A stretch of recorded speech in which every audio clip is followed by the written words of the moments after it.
Recording in progress.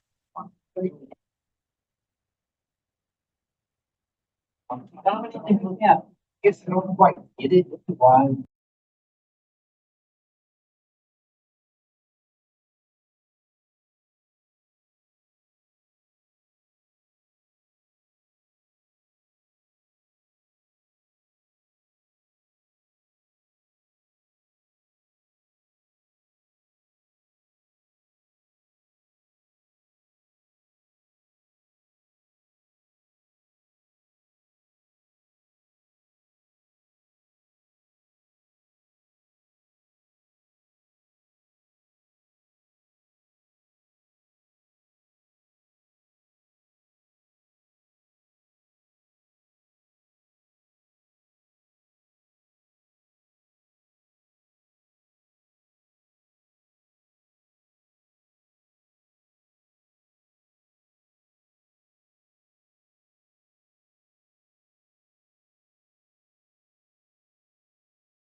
Per speaker on Beaufort County School District and school-related topics.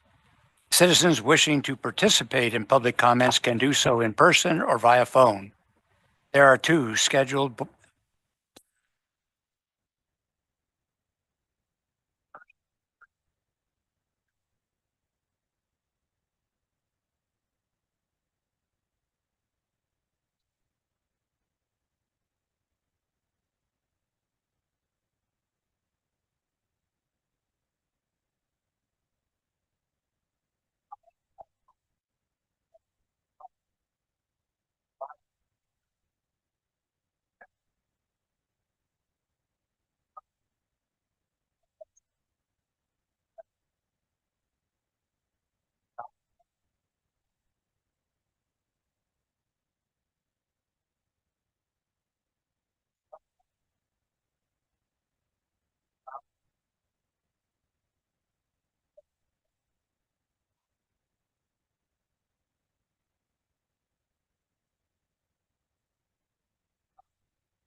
Six 2025 agenda. The board will reconvene at 6 p.m. the next business day to finish the agenda items.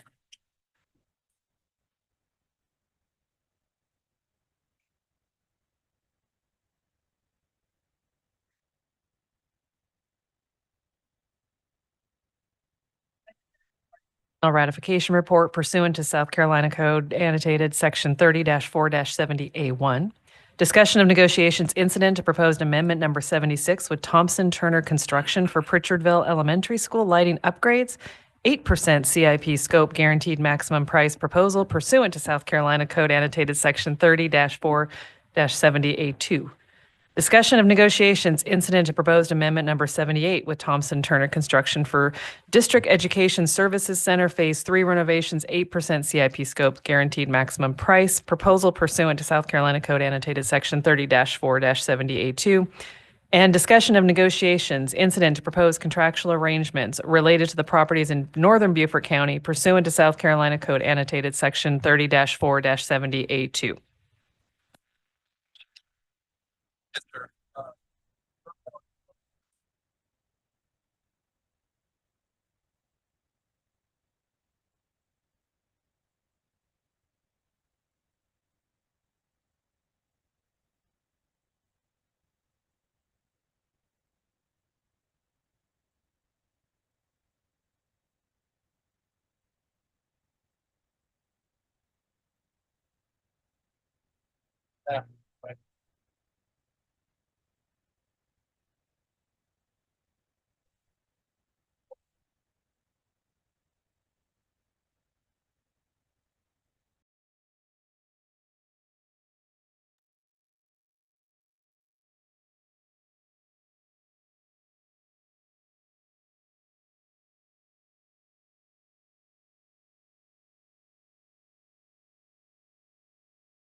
Okay, any other discussion? Rodriguez? When he's asking about the change from phase 3 to phase 4, could that item could have a motion coming out? I thought you. And the were talking parliamentarian's about gonna rule that it's a minor error, and so it should not need to go through the whole hoopla. It's, what's the term, there's a term for it here. You can rule that it's so minor that it doesn't need to be revised, which I would suggest. So, okay. All those in favor signify by saying aye. Aye. Online? Hey, I. Well, we can see. Well, it's not online. Okay. Motion carries. We'll move now to executive session. You would have to write it.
or appropriate regarding matters discussed in executive session. Yes, Colonel Chairman, we have three motions. I move that the Board of Education approve the superintendent's recommendations for employment listed on the April 1st, 2025 through April 30th, 2025 personnel ratification report. Second. Motion been seconded by Mr. Nay. Any discussion? Seeing none, all those in favor signify by saying aye. Aye. Madam, or Ms. Hay? Hey, I. I'm just gonna oppose. You're going to oppose? Yeah, I'm gonna oppose it. Okay. Motion carries. Next item. Second motion, I move that the Board of Education approve amendment number 76 with Thompson Turner Construction Incorporated for the Pritchardville lighting upgrades based on the guaranteed maximum price proposal of $769,176. Thank you, Ms. Gordon. Any discussion? Seeing none, all those in favor signify by saying aye. Aye. Hey, I. Smith? Aye. Motion carries. Final motion, I move that the Board of Education approve amendment number 78 with Thompson Turner Construction Inc. for the District Educational Services Center Phase 4 renovations based on the guaranteed maximum price proposal of $2,195,099. Second by Mr. Dallas. Any discussion? I just want to say, I had opposed this when it was brought forward at 24 million for the full complete package, I think 18 months ago. This is phase 4. I initially thought about opposing it again because I would like to see the district establish a presence or a satellite office in South of the Broad. But I want to say I will go ahead and support this because it is part of the original package. Okay. All those in favor, please signify by saying aye. Aye. Ms. Hay? Hey, I. That's what I. Good eye. All right, motion carries. I conclude motions coming out of the executive committee. Next item on the agenda is the Pledge of Allegiance, followed by a moment of silence.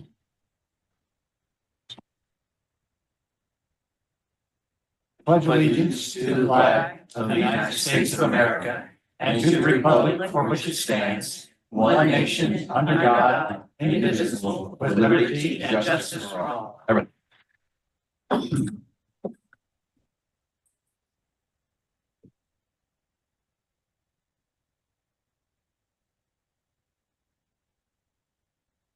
Thank you. Please be seated. Discussion, Barry, has the media been notified? We need to approve the agenda.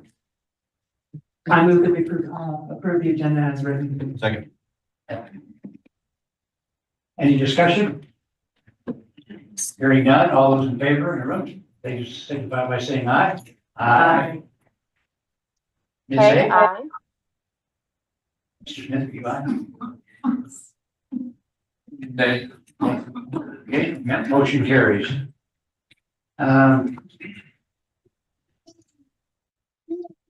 Do we have now a student performance? Crusaw Elementary Drum Line. Some drummers coming.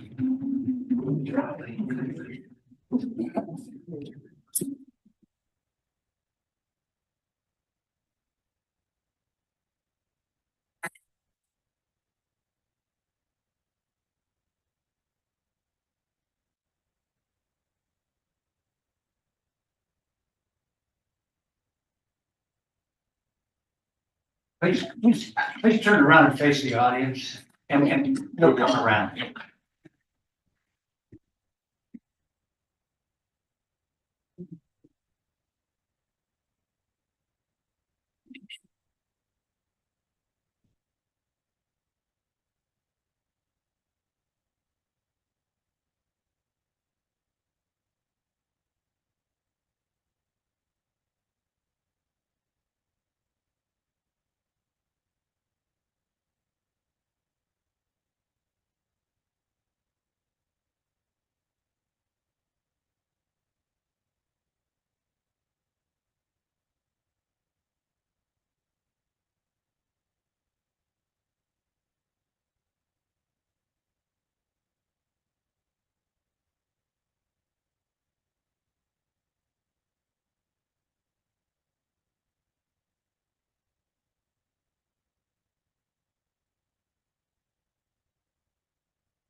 Every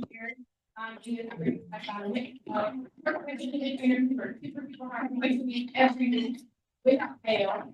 And we have really great content stuff. I think really long. That first song was one called 81 for and this song is called the Podcast Written by Us. And it's meant to feature these sections. You'll hear a feature from they're played all together, then bass drums, then all of these guys, snares and tenors, and then cymbals, and then all together at the end. Please enjoy.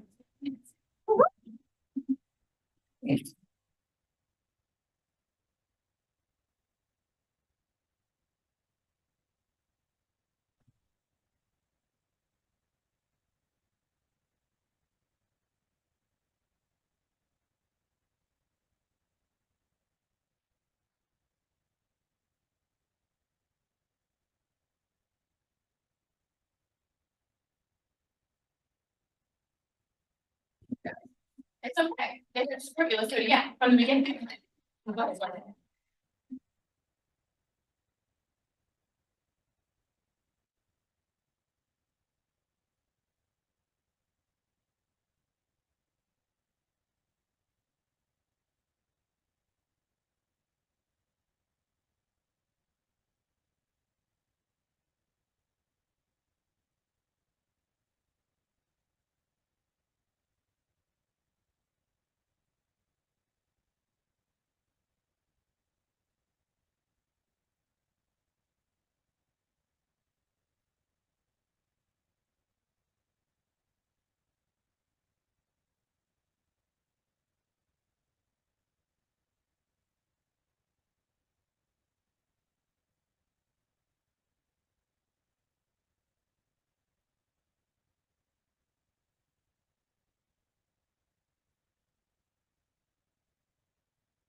Mr. Day is our professional drummer. What do you think?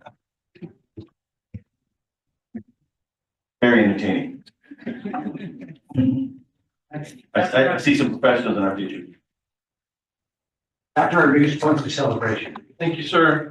This evening in points of celebration, we begin with character education for February.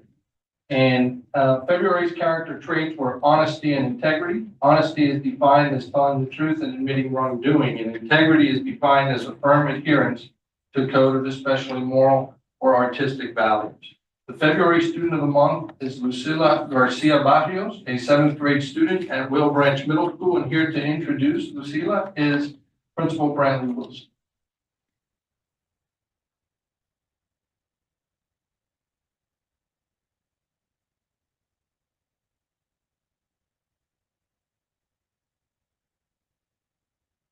Rodriguez.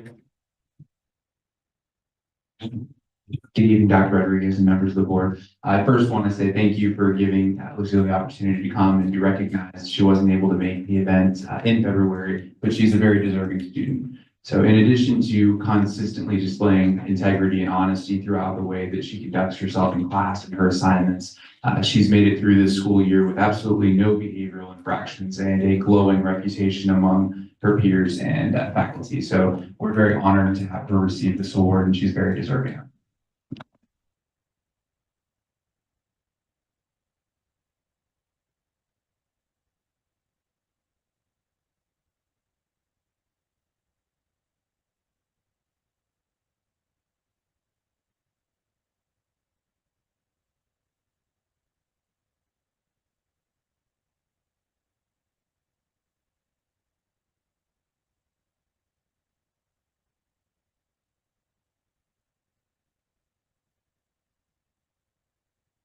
character education for March. We're also celebrating the month of March, and March's character trait was self-control. Self-control is defined as the ability to control over your feelings or actions, in particular one's emotions and desires.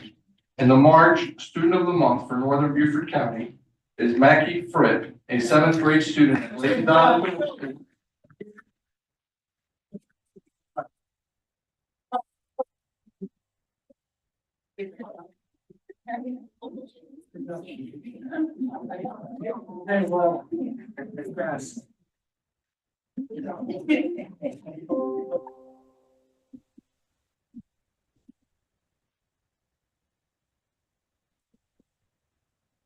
Good evening, Dr. Rodriguez and members of the Board of Education, district senior staff officials.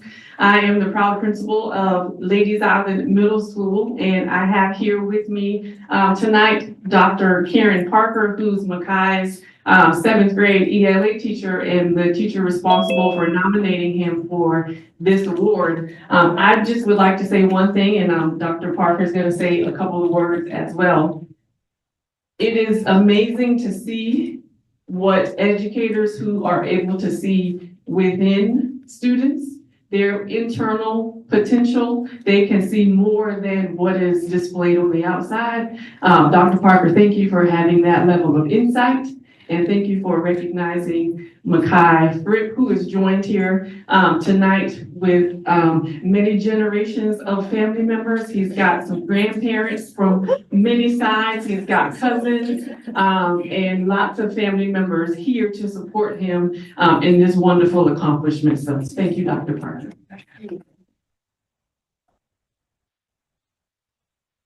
Thank you, Dr. Brown. Good evening, board members, superintendent. It is a great honor to stand up here with Makai, my ELA student. Just like Dr. Brown, my principal said, sometimes we look on the outside and not within the student. And I try to instill in Makai that he can be an awesome student. We're still working on his academics, but he's getting there. But when it comes to self-control and composing himself, when it comes to heated situations, he's always calm. He knows how to maintain his composure when the situation gets out of control or whatever. He's always calm. He's like my big teddy bear. So I'm trying to motivate him and encourage him that he can be something. So my goal is to get him out of 7th grade, high school, and go on to college or whatever he wants to do in life. And I just want him to know that there's nothing that can stop you. If you have it in your mind, you can do it. So I'm going to always push you. Even though I won't be with you next year, you will have my email. I will be keeping track of you, and I expect you to do great things. Congratulations, Makai.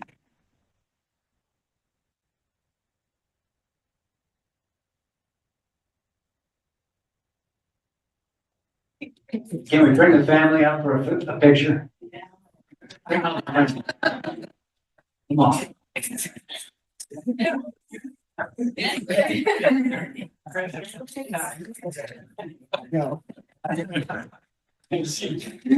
All right.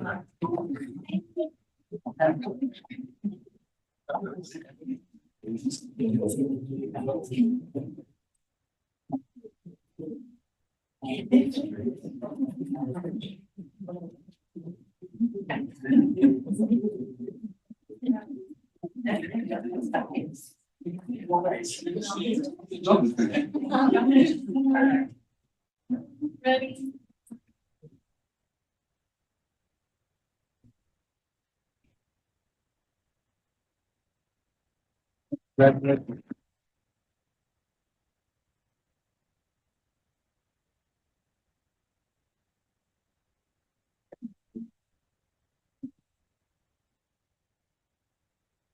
The March Student of the Month for Southern Beaufort County is Ella Cooler, a 4th grade student at Okatee Elementary School. And here to introduce Ella is Principal Tracy Lanise.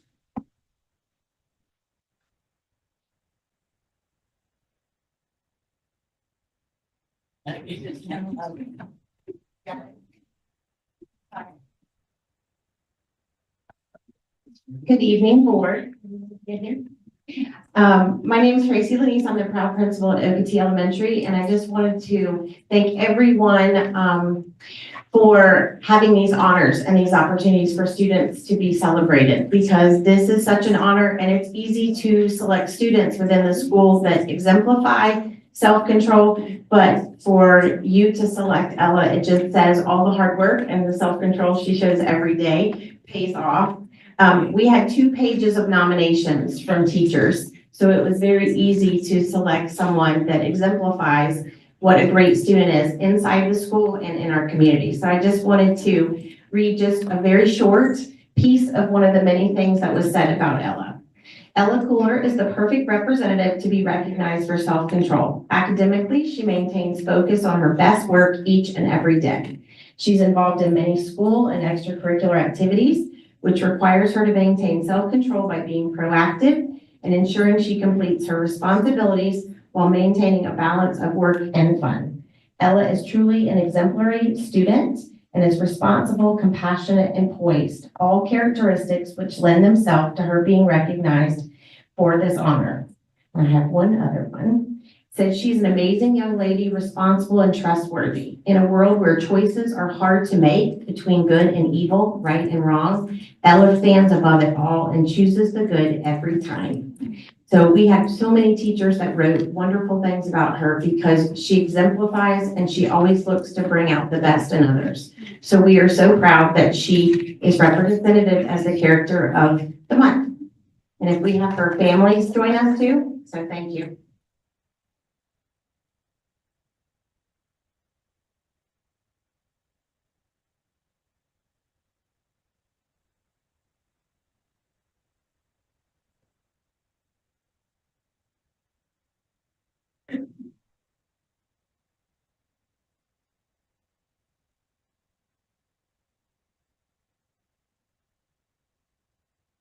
Everyone here.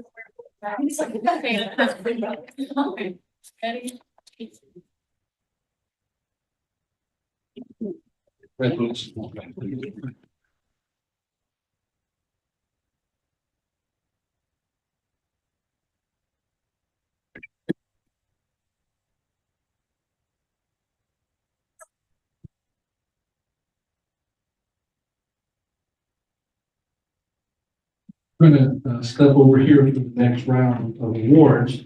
And these are our track awards. So the middle school girls track and field coach of the year is Mr. Darren Weingart.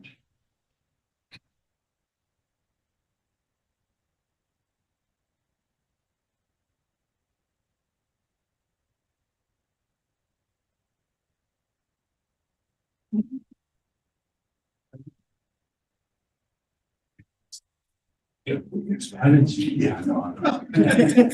Okay. Yes.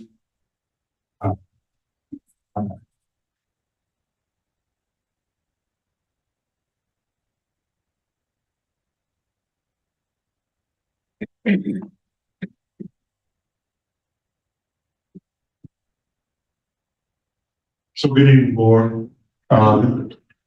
Apologize, I was tucked away in the corner, so he didn't see me standing there. So we're going to continue with the awards. As has been stated, it's been an outstanding track and field season for our middle school programs.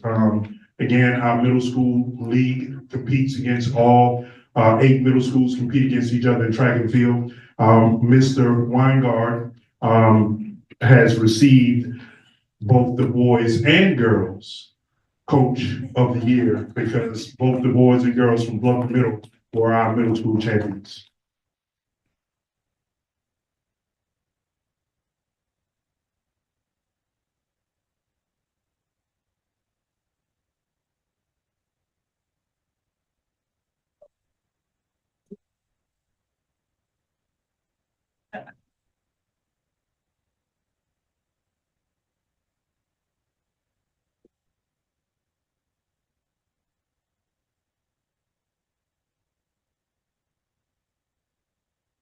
Our boys' coach's choice, coach of the year was voted on by his peers and the recipient of the coach's choice, coach of the year. And unfortunately, he is not able to attend this meeting and or the next meeting.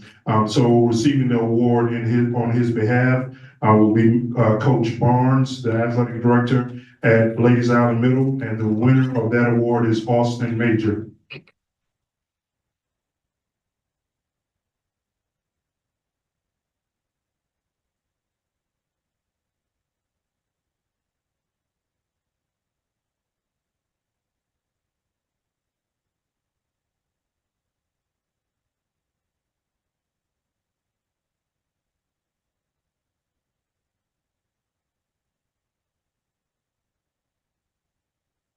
Our Girls Coaches Choice Coach of the Year goes to Ms. Haley Edwards of Hillhead Island Middle School.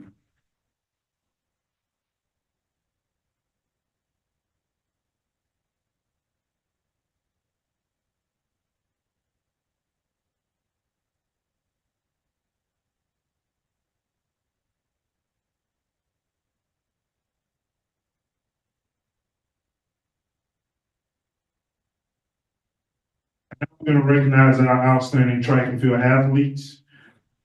First, we're going to announce our girls field event MVP.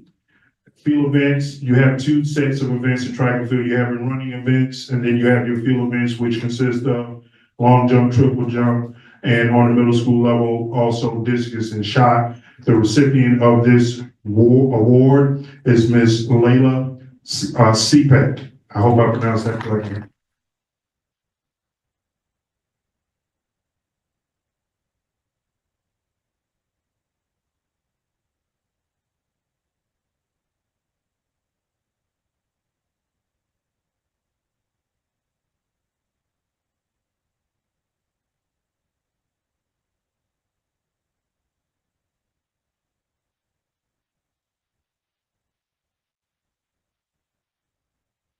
Boys Field Event MVP from Bluffton Middle, Mr. Jose Shack.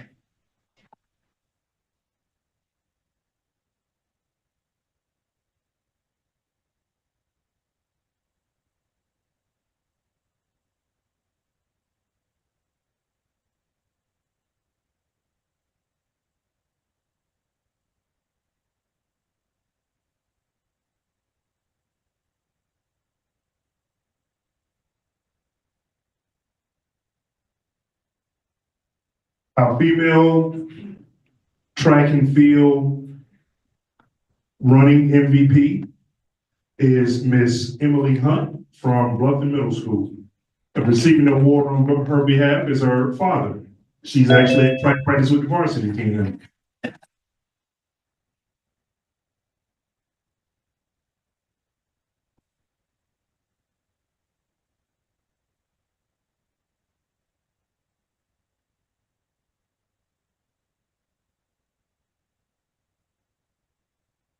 And our final award, this goes to the male track MVP, and that award goes to Hillhead Middle's Khalidre Frost. I hope I pronounced your name correctly.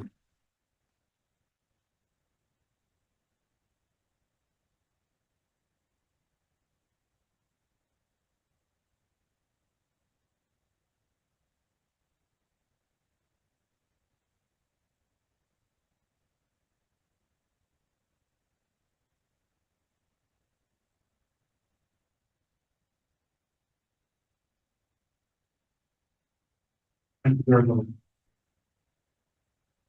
Thank you, Coach Dave.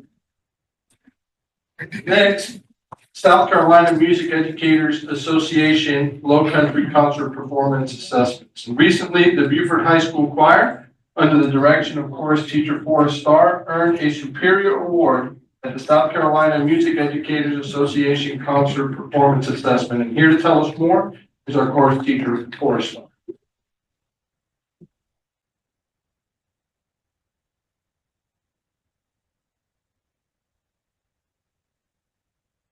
Hello, it's an honor to be here. Thank you so much for the recognition. A little bit about CPA before I hand it off to my two lovely students here. CPA stands for Choral Performance Assessment, as you heard. It's a chance for us to get out of the building and show a little bit about what we do. So we went up to Charleston.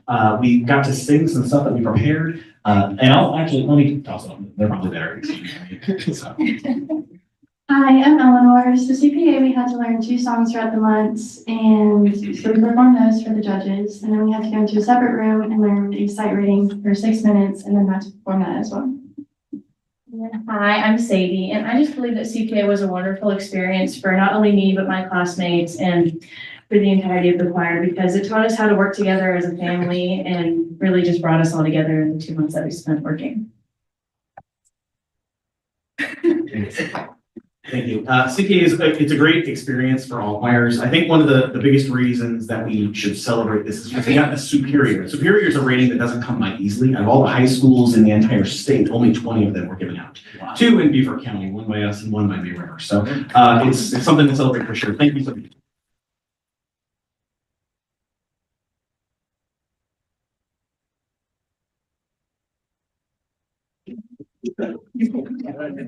Okay.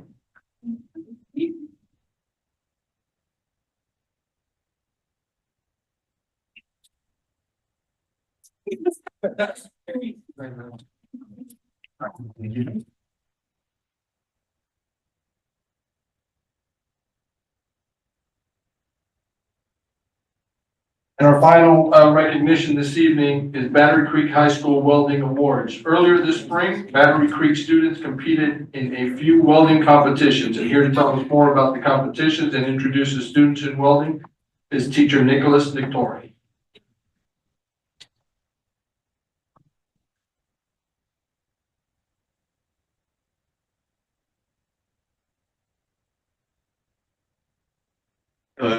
My name is Nicholas Nicotra. I'm the welding instructor at Battery Creek High School.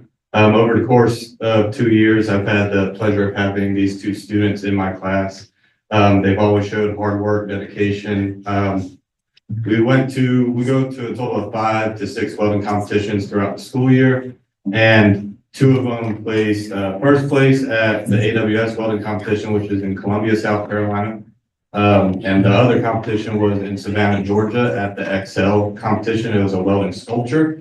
And actually recently, April 25th, we went to a welding competition in Charleston at the Arc Labs Welding School, where 1 student placed second, the other student placed third. At the Arc Labs competition, they won a half-paid scholarship, which is about $10,000. And third place received, I think it was $5,000 off of their tuition as well. Those 2 students are Christian Fess and Grayson Lanning.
So that concludes our points of celebration. We have one other point of celebration by a band member, or board member, Mr. Nate.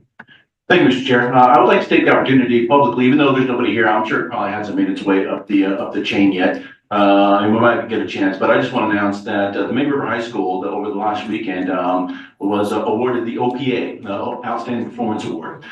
This is a year-long culmination of events. It starts out in the fall with marching band competitions, then concert band performance assessments, regional honor band selections, and this past weekend they had students, many students, 10 I believe, win solo and ensemble competitions. There's a point system, and you have to rate at least 90 points out of 100. This is now only the 2nd time in 50 years that a band from May River High School, from Beaufort County, has been awarded the OPA. So that just happened this weekend. So hopefully we'll have a chance to recognize him, the director, soon.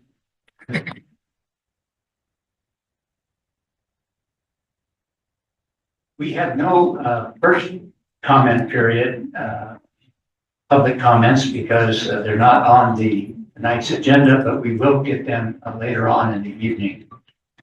The next item is the chair report, and I just want to announce that this week we are recognizing the Teacher of the Year and Support Staff Person of the Year in each of our schools. And board members are attending these very, very important ceremonies.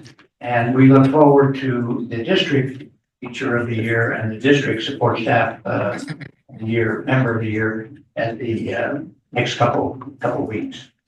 That's all I have for the chair's report. Next are committee reports.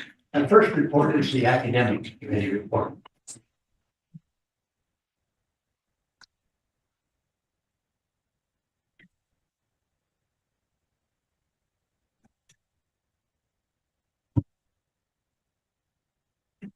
Thank you, Mr. Chair.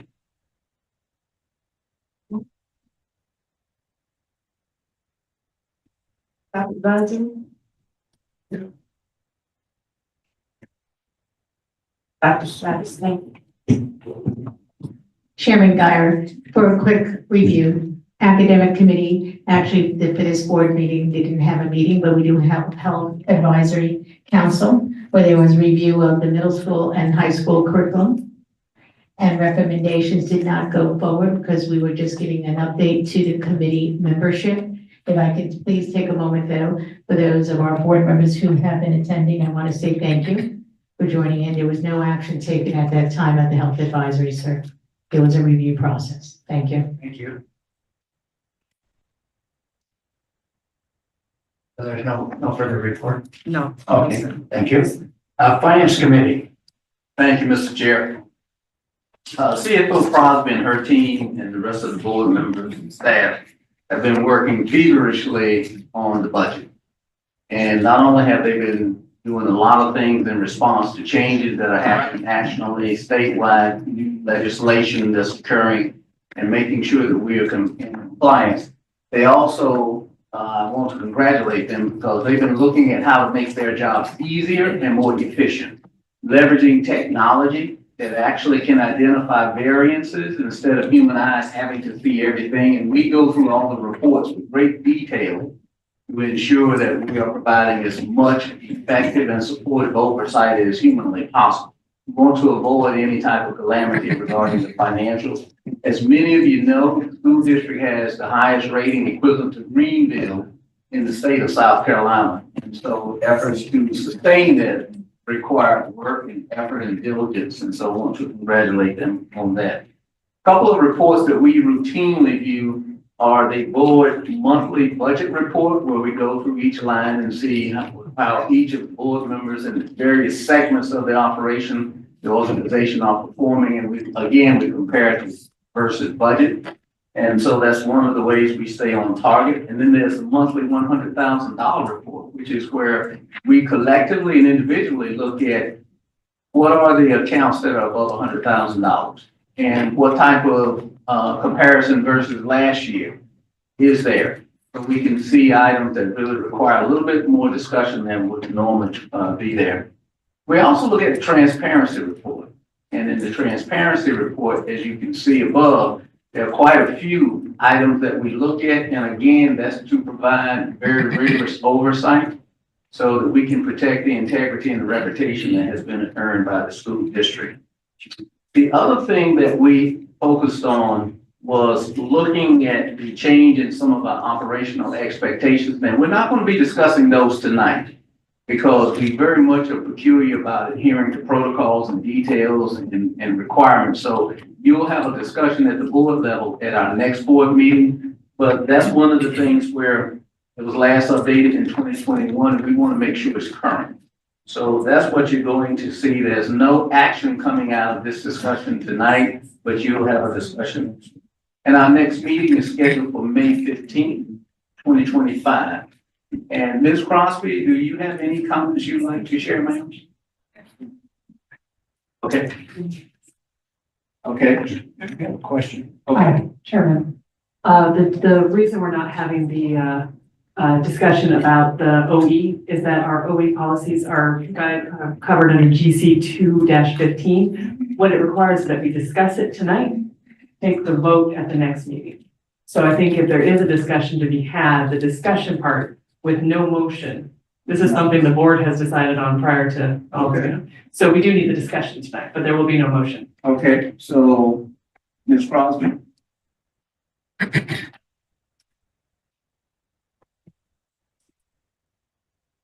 Good evening. Just as a brief summary of the item, just wanted to go over that with you all. As Mr. Dallas mentioned, the last change in this operational expectation was in February 2021. At that time, the fund balance was established at a range of 15 to 17%. So that range sort of could be interpreted as a limit cap of 17%. So what I did was research other school districts of best practices from our GFOA, our Government Finance Officers Association, which we use a lot for our best practices. And with that, we found that many others, GFOA recommends a balance of no less than 2 months of the next year's expenditures, because any fund balance or reserves would be spent in the next fiscal year. So you compare it to that.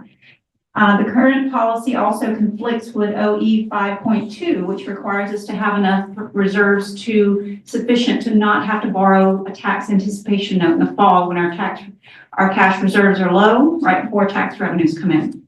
So it conflicts with that. And so we believe, based on our estimates, that about a 20% fund balance is necessary in order to not have to borrow a TAN. So that is something that is above the range that is currently in the policy. So we have maintained that 20% fund balance for the last 2 years, and we'll need to sustain this level in order to maintain financial stability and credit strength. One of the key pieces to a fund balance is making sure that our credit rating, as Mr. Dallas mentioned, maintains at a very high level. So then when we borrow funds for referendum projects or other projects we have and for capital purposes, that we have the lowest possible interest rate, the most competition and the lowest interest rate possible. So this is to make sure we have sufficient reserves and strengthen our long-term financial position. So that's just a quick summary of what this policy is about and why the change is being requested. I'm happy to take any questions if you have any. Okay, any questions? Hearing none, yes, thank you very much, Ms. Crosby. Thank you. And that concludes finance report. I have a question. You have a question? On the financial report, not on that. Okay. Okay. So, Ms. Crosby, you don't have to come back up here. Sorry, I had a couple questions, and this may be more, these are technology things. I was looking at the budget. Gaggle is now doing therapy and outreach. Is that new? I don't think Mr. Showhan's here. Is that new? He's online. He's online. I just noticed several large charges for Gaggle mental health and therapy. Not new, right? It's not new. Yeah. Because Gaggle is what we use to monitor communications on school devices, right? Correct. So what is that mental health outreach piece? Do we know off the top of our head? You want to talk? I can tell you what. It's not new, but it's an additional, It seems like an enhanced but service. it's not new for us. Well, full disclosure, my kid got dinged on Gaggle because they were making a joke and we were right on top of it, but there was no mental health component that I recall. So that's the part to me that seemed like a new service. I think that what that is that I think what that is counseling in terms of or if a kid needed support or something like that. I think it was more because I remember us having that conversation per an academic, and that was a function that was not activated that we thought needed to be activated, and so it was already a part of that. But I believe that it is something to enhance what we have to make sure that we're giving our students and our community the best services possible. So if I understand correctly, Gaggle as it was intended is monitoring device-device interactions. And also outside of school hours, correct? Sometimes social media, et cetera. And they're looking for warning things that are, students. Correct. There are words that are utilized, and all of a sudden that it's an alert and then we get notifications. The school's right on top of it. Yep. But my question is now, how does that work with the mental health? So they hear something that they interpret as needing mental health? And then when there's an outreach, what, are they reaching out to the student? Are they reaching out to the parents? Who, and once they reach out, who are we connecting those kids with? Like, I just had a lot of questions. And maybe I can save this for another time, because I just noticed it on the transparency report that that was a change. And maybe more of an academic committee, but I have some questions about how that works. Andrea Murray gets an alert, Andrea Murray and Student Services. Could you get to, Yes. thank you.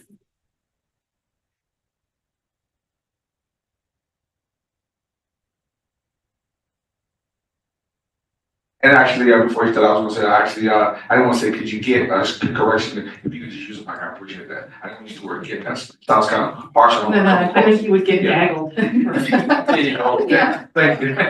Wait, it's good take, thank you. Yes, so Andrea Murray that works in Student Services would get an alert and she would set up services for the student. They do threat assessments. So that is part of the threat assessment work that happens when a student makes some type of threat or something that happens online. And then she can set up mental health counseling services with the student if it's needed.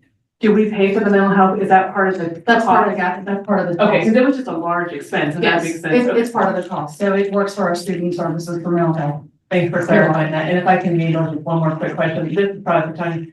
How much do we get from E-rate funding per year, roughly? Is it more than 50,000, less than 50,000?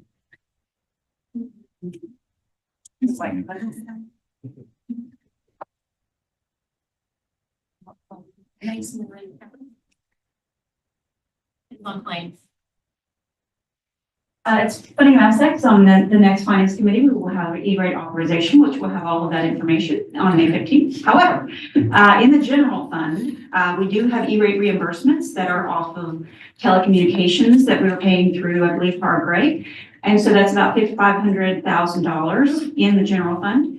There are, depending on the level of projects that we're doing in capital projects, usually 8% funding. Those are E-rate reimbursable. They're a different category. And they could be in the millions per year, but it just depends on the level of projects that we're participating in that year. So we'll be bringing forward an E-rate authorization at the next meeting, and that may provide some more details for you. Well, I saw the $11,000 consulting fees to comply with E-rates. That's what I was kind of wondering, like, if it was worth it. Clearly it's worth it, but that's all, you know. Yes, those funds, the funds that we are reimbursed go right back to the E-rate consultant for payment to help support us in that effort. And we have a staff member whose part of their job is E-rate and monitors that on a regular basis. So thank you so much. Sorry to make you come back up. That's fine.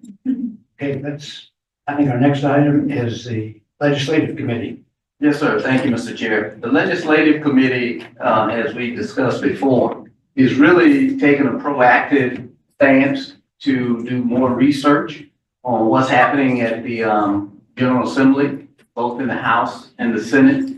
We develop relationships with key leaders so that we have access to them and hopefully can be a very positive influence as they go through their legislative machinations.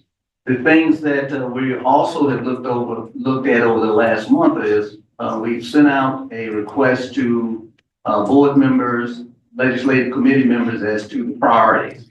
We also have shared the 2024 priorities. So we can hopefully, there may be some that are worthwhile carrying over, but there also may be some new ones that are taking place in today's environment. And so we're going to have an event in the not too distant future where we actually prioritize those using technology.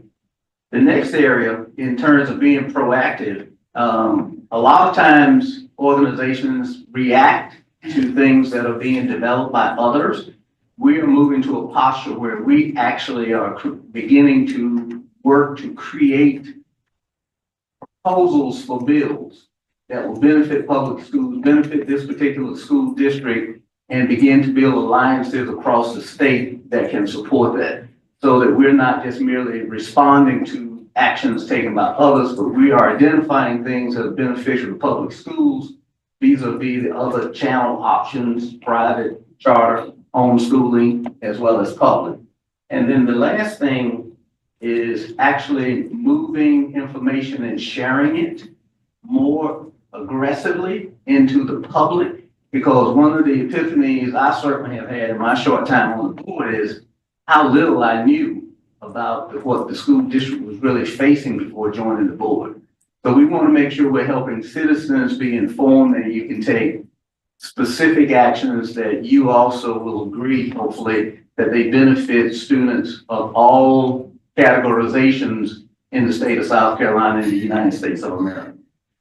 So with that, Mr. Chair. Thank you. Any questions for the Finance Committee?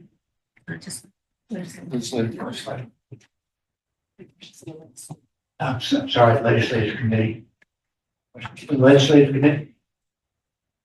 Mr. Smith? No, I would just say what I said at the last meeting, as to, she just alluded to, I think that, it was a great decision in terms of, having us to focus our legislation, in terms of what we're doing right now. And I think that we've gotten a better return on our investment. And, I'll say hats off to you, Mr. Dallas, and your committee, for the work that you've done, and some of the stuff that you put forward and the hours amount of work that you're putting forward, I think, the community. And I know I definitely have appreciated it. It has definitely brought some eye-opening information to us, and so that we can better help serve our community. So I just want to tell you in that committee, keep up the good work, and looking forward to continue to work with you guys. Thank you. Thank you, sir. If I may humbly reply, Mr. Chair, it is a team effort with our board, other board members, Ms. Nay, Ms. Gordon, Pastor Gordon, and Ms. Boatwright. So all of us are working collectively together, and appreciate you recognizing it. Really, thank you, sir. Next item is the Operations Committee, Mr. Nay. Thank you, Mr. Chair. Good evening. I would like to say that it's been a very long time since I've seen this many people from our community stay for the meeting. So thank you for your attendance tonight. Operations Committee and the Operations Department. I would say that Mr. Auding is also working feverishly. He's not good, or even, never mind. Anyways, the working feverishly to be good stewards of the expenditures of the figures that the Finance Committee is scrutinizing. So we'll go with that. We handle things such as custodial maintenance, the two bond referendums, 2019, 2023, as well as the 8% capital improvement. But we'll start tonight with, we had Wendy Cartledge and Dr. Skaggs bring forward SS19 conduct on bus updates. Key updates include clear definitions of misconduct, structured responsibilities for drivers and area supervisors, and integration with educators' handbook and to improve communications and feedback. On to the construction update for the 2019 referendum. All 6 active projects are physically complete. We're only waiting on security programming remains. 99% of funds are committed and paid. We have 4 million remains with 3 million in contingency. Of the 2023 referendum, all projects are green except for the Mary River Elementary, which has been reported weekly, it seems. Let's see, we have 182 million committed and 257 million remains. Of the 8% projects under currently happening right now, all of them are green light, and the Mary River High School cafeteria is ahead of schedule for the 2025 and 26 school year. For our custodial services, so we had 74 inspections by the district staff and 421 inspections by vendors. Of our 30-ish buildings, that's about 15 inspections per month per building, which I think that's what we're trying to get to. Let's see, we only had 1 vendor penalized for non-compliance. Out of all of our 3 vendors, vendor staffing was greater than 90%, and our retention for those staffing is 94 to 96%. So we're seeing good numbers there. Let's see, for our maintenance services, 90% of work orders completed within 14 days. Our last blitz was at Mossy Oaks. Of the 50 work orders there, we completed 36 of them. And let's see, we also had Ms. Crutchfield presented a draft list of $58 million proposed projects for the 8% capital improvement stuff coming up for fiscal year 27. That stuff has all been sent out to the board members, and we ask that you get your priorities back to Mr. Auding like post-goes, like yesterday, I believe is when he was asking for that. So if you haven't done it, please do that. Fiscal year 28 shows 160 million due in major replacements, such as DeFusky and the North of the Broad Elementary School replacement.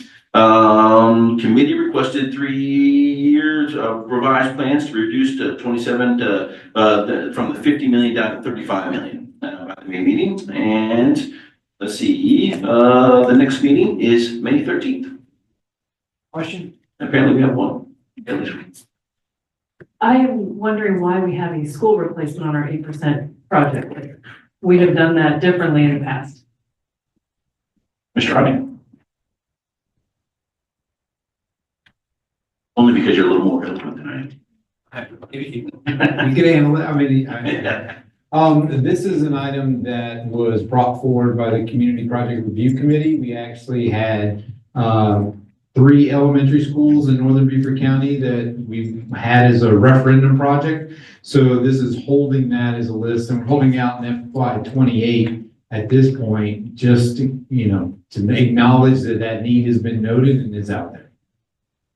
Okay, because my understanding is, I just want to make it clear for what my understanding is, we did May River High School, a big chunk of that came out, because we couldn't pass a referendum, and we had to do something because we were bursting out the seams. Then we put the planning for May River Elementary School in on the 8% so that we would be shovel ready when we got the referendum funding approved. This seems like a totally different thing, and in my opinion, that a new school shouldn't be on the unless we're just doing it as a ceremonial sort of acknowledgement. I don't think we should be putting that kind of project on an 8% list. So notice that the board approved, what we present is a 5-year plan, and the 5-year plan is more a tracking of all the projects that we know that are out there that we need to be keeping track of on what is needed within the district. The board only approves the upcoming year, which will be FY 27, as Mr. Ney alluded to.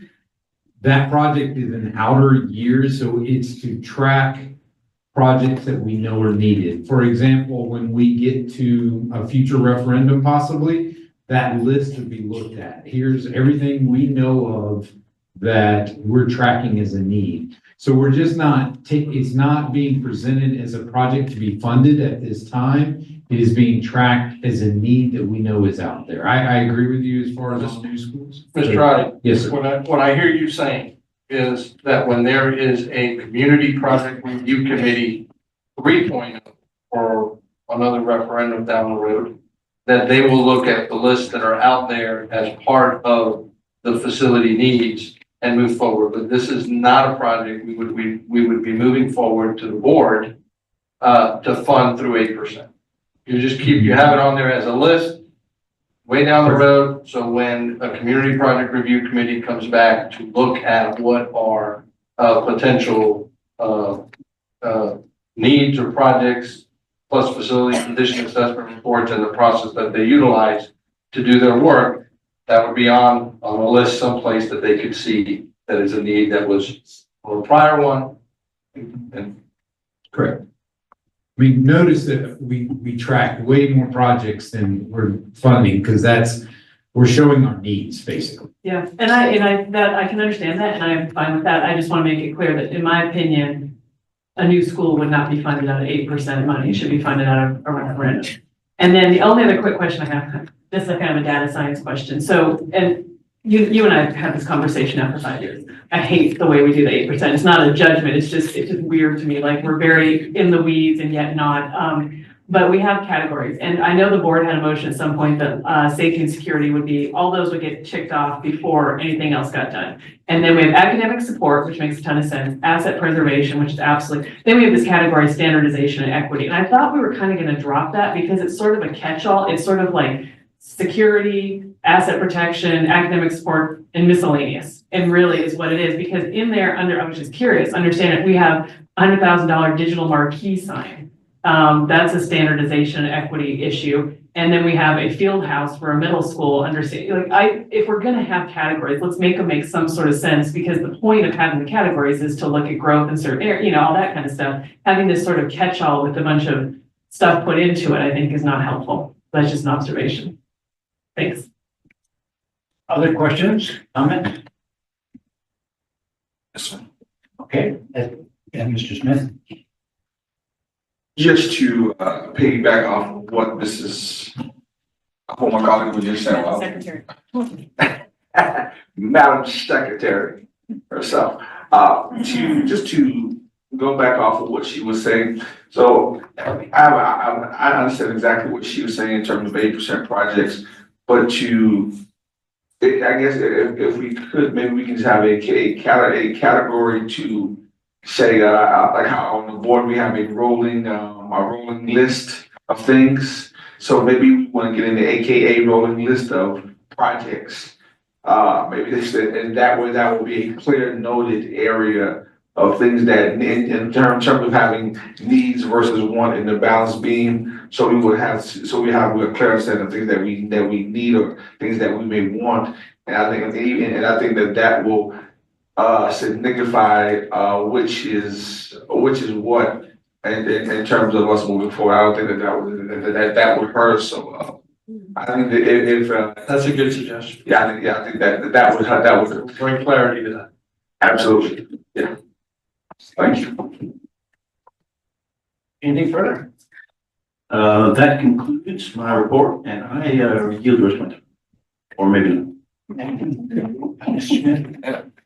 And also, I must bring, we do it sometimes during the operations committee, but I must bring public praise to Mrs. Brandy Major, in terms of the facilities and the job that she's done in terms of the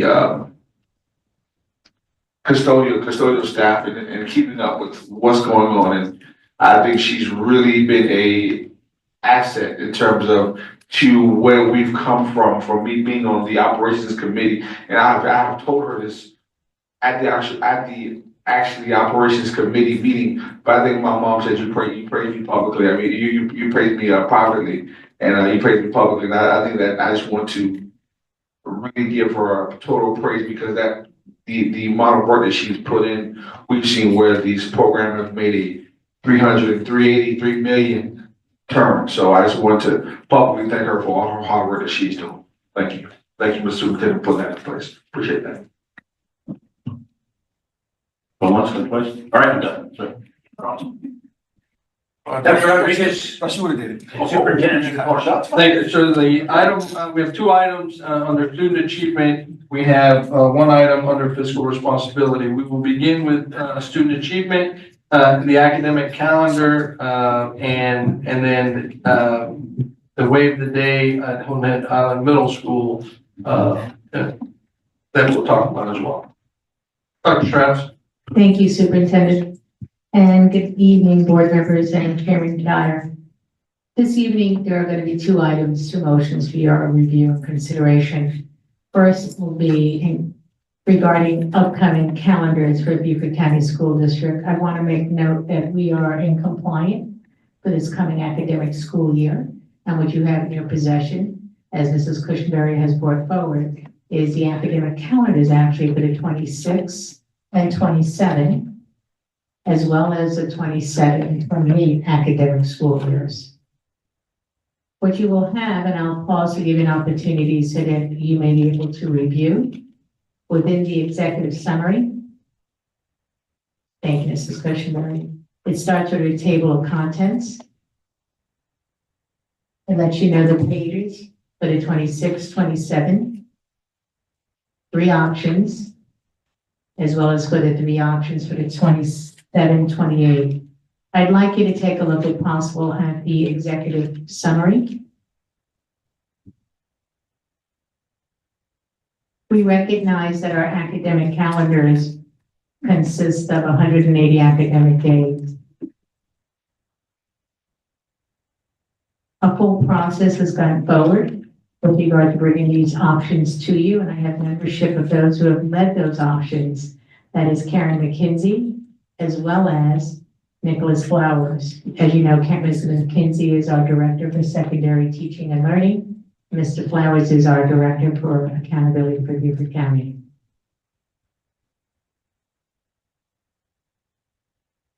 I'll wait till everyone catches up. Is that okay?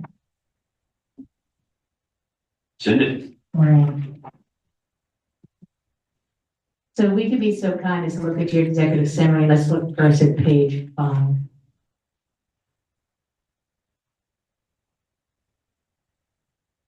The executive summary and narrative is there for your own reading.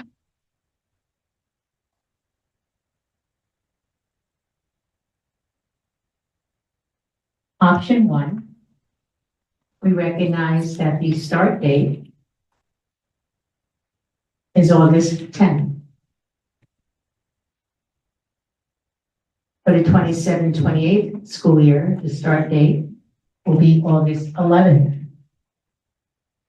I want to share with you that this option was overwhelmingly recommended by our teachers, and you're going to see a trend as I go forward. This option does not provide a fall break. However, second semester has 3 breaks, and each student's academic school year ends before the close of the month of May. Graduations would be conducted June 1st through June 3rd, so that respective school personnel may participate.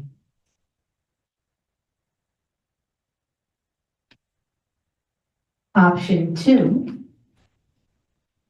for the 26 and 27 academic school year, as well as for the 27-28 school year, was an overwhelming favorite of parents.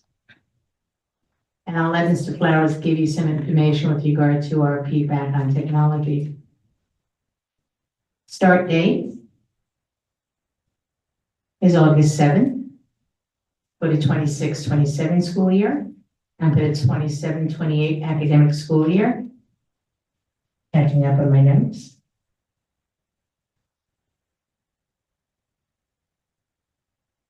I don't have it quickly in front of me. Mr. Flowers, you have it. Okay. For the start date there for the 27-28 school year, I do apologize. If you could pull up option 2 for the following year, it's hard to read it down here. Yeah, August 9th. Thank you, Mrs. Cushenberry. There is a break in October. And in this design, you'll see that the breaks are early, that the students get out of school earlier in May. Graduations would be conducted prior to Memorial Day weekend. I want to recognize that. And one of the overwhelming recommendations, if you could look at the month of October, for both options here, is that parents wanted to have the opportunity to travel for college tours with their students in October.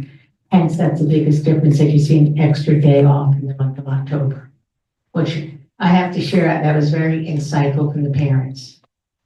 So that many parents like to make those decisions, so their children can make their decisions for respective colleges and for January and the upcoming spring. Then as you review option 3, since I let you know that it was teachers, it was parents who would overwhelmingly want option 3, administrators. Start date is August 6th. For the 26-27 school year.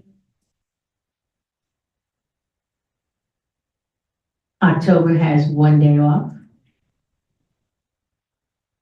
It has 1 day break day less than actually the option 2, where the parents want to be able to travel and go to college tours. It does provide a full week in November for Thanksgiving. And I have to make emphasis that is the largest difference of the options when you really take a look at them. Each one of these options provide 3 intermittent breaks second semester.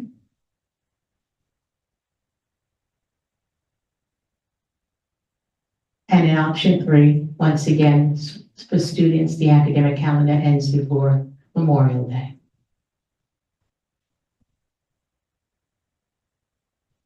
We have been very fortunate to do 2 years approval in advance.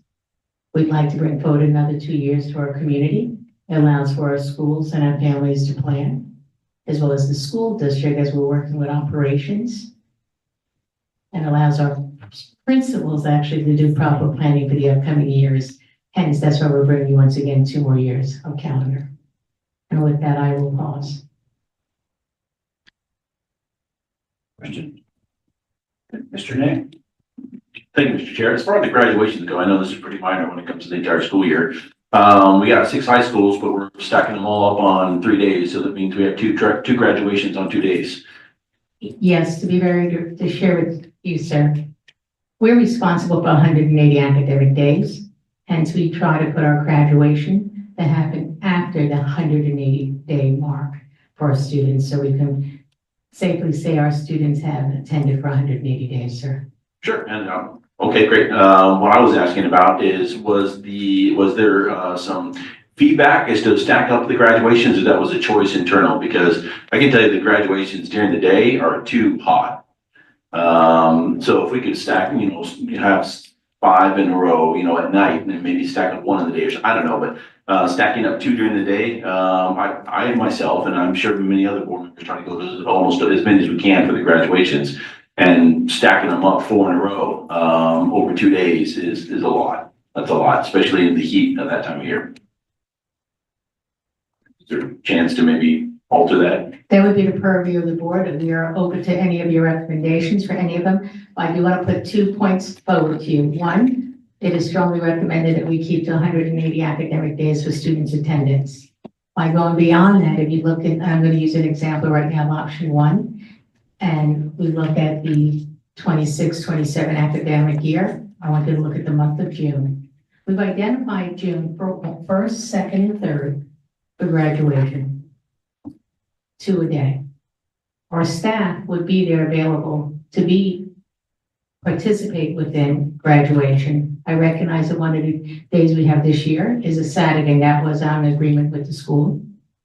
But we've tried very hard to have the graduations occur when the teachers are also within contract, so they can be part of that process of preparing and then obviously participate in the ceremony. But again, it is the purview of the board. If you'd like us to move it earlier, to do 6 consecutive days, obviously recognizing the weekend. Mr. Smith? I was just, my question was there a problem the way we've done it in the past? Because, I've been on the board now going about 7 years now, and they've always been at nighttime. There's never been a problem, but I've seen where they may have, in different other various places where the heat may be something different, and we don't really have the facilities to those situations occur. So if it's not broke, then my thing is let's not fix it. If it ain't broken, I don't think that this is a situation that is broken. And when we already have challenges when graduations are moved to, when it rains and they move to the insides, we have a ton of parents who are upset, and cousins who've coming down from New York and Canada and Hawaii. So I think that the night times, everyone have their own days. I don't see a problem with the way it has been flowing. I don't see why we couldn't keep that. We, to my recollection, at least since I've been here, I'm gonna call it a problem, but the one difficulty we encountered, one particular year, the graduation fell, the day after teachers' last day. Is that right? That's it, yes, sir. Yeah. So I think if what you're looking at, if I read, let's just take option 1 as an example, right? What you're looking at is June 3rd is the last contract day, yes, contract day for teachers.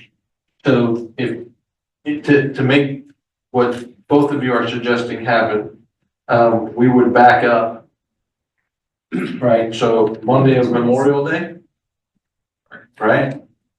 You would have Saturday of, I'm sorry. Which one are you looking at? Option 1, I'm sorry. Thank you, Mr. Smith. 26, 27, option 1. I'm just looking at that just to kind of play it out for you, right?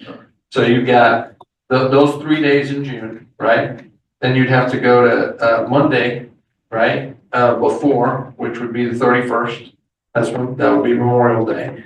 And then you'd go to Saturday, the 29th, right? And then you'd need the 28th at night and that Friday. And that would give you 6, right? Dr. Stroud? That's a yes, sir. So, I mean, that's something we would do, but it's just overlapping with the Memorial Day weekend. That's the only thing. Chairman Guy, if I could bring forward one thing. Go We ahead. didn't put the dates for graduation purposely on the calendars. We were seeking to get your input for those dates separate in the calendars themselves for your approval, so that you could have this opportunity for discourse as well. But again, I wanted to keep note, 180 days of instruction that students attend. That's what the legislation does share. So we were trying to avoid way early release of students. And we've had graduations at 10 in the morning, then at 7 at night. We could scat and we can operate that way. And I do apologize, Mrs. Gordon. Okay, Ms. Hay had her hand up. I'd like to have her ask her question. Go ahead, Ms. Hay. Yes, sir. Thank you. Two things, well, a few things. I echo what both of my colleagues have just expressed in terms of not doubling up the graduation ceremonies on any particular day. Also, because I do understand that it's easier for teachers when it's during the school day, but that's not what's easier for parents and family members. And often, you know, family members want extended family there. The graduation is a really big deal to the families. So that makes it more challenging for families. However, I challenge us to think a little bit outside of the box and perhaps, you know, if we need to have one per night, perhaps we're not all at every single graduation, because not all the constituents know us, for example, even within our own districts. We could divide and conquer, and that's perhaps an option if we get in a sticky situation, scheduling wise. But I would agree with keeping it one per evening, as I think we can all agree. We had hesitation even this year about wearing robes due to the heat. I know I've sat on the stage every year and thought that I felt so bad for the kids who are sitting there robed while I wasn't, because I was burning up hot. And not every venue that we have has any shade, even in the evening. And the highest sun power hours are between 10 a.m. and 2. So if we're sitting on a field with no shade, we being everyone in that particular area, I don't know that it would make all involved happy. I know we can't make everyone happy, but I don't know that that's the best route. Okay, thank you. Ms. Gordon, do you have something? Yes, thank you, Dr. Strategy team. And looking at the different options, and particularly stacking up, and having been an assistant principal when you're sitting out there with your 200 seniors, trying to get them ready for this day. I don't particularly like the 2 a day. And the reason being is that we're already talking about 45 minutes to an hour or more to travel from one end of this county to the other. So you have parents and their friends and their families who are coming into town for these graduations. I'm looking at May 31st being Memorial Day. Why can't we do May 28th? Because your seniors are done. They're not in classrooms. You know, they're at the schools getting ready to check out, prepare for graduation.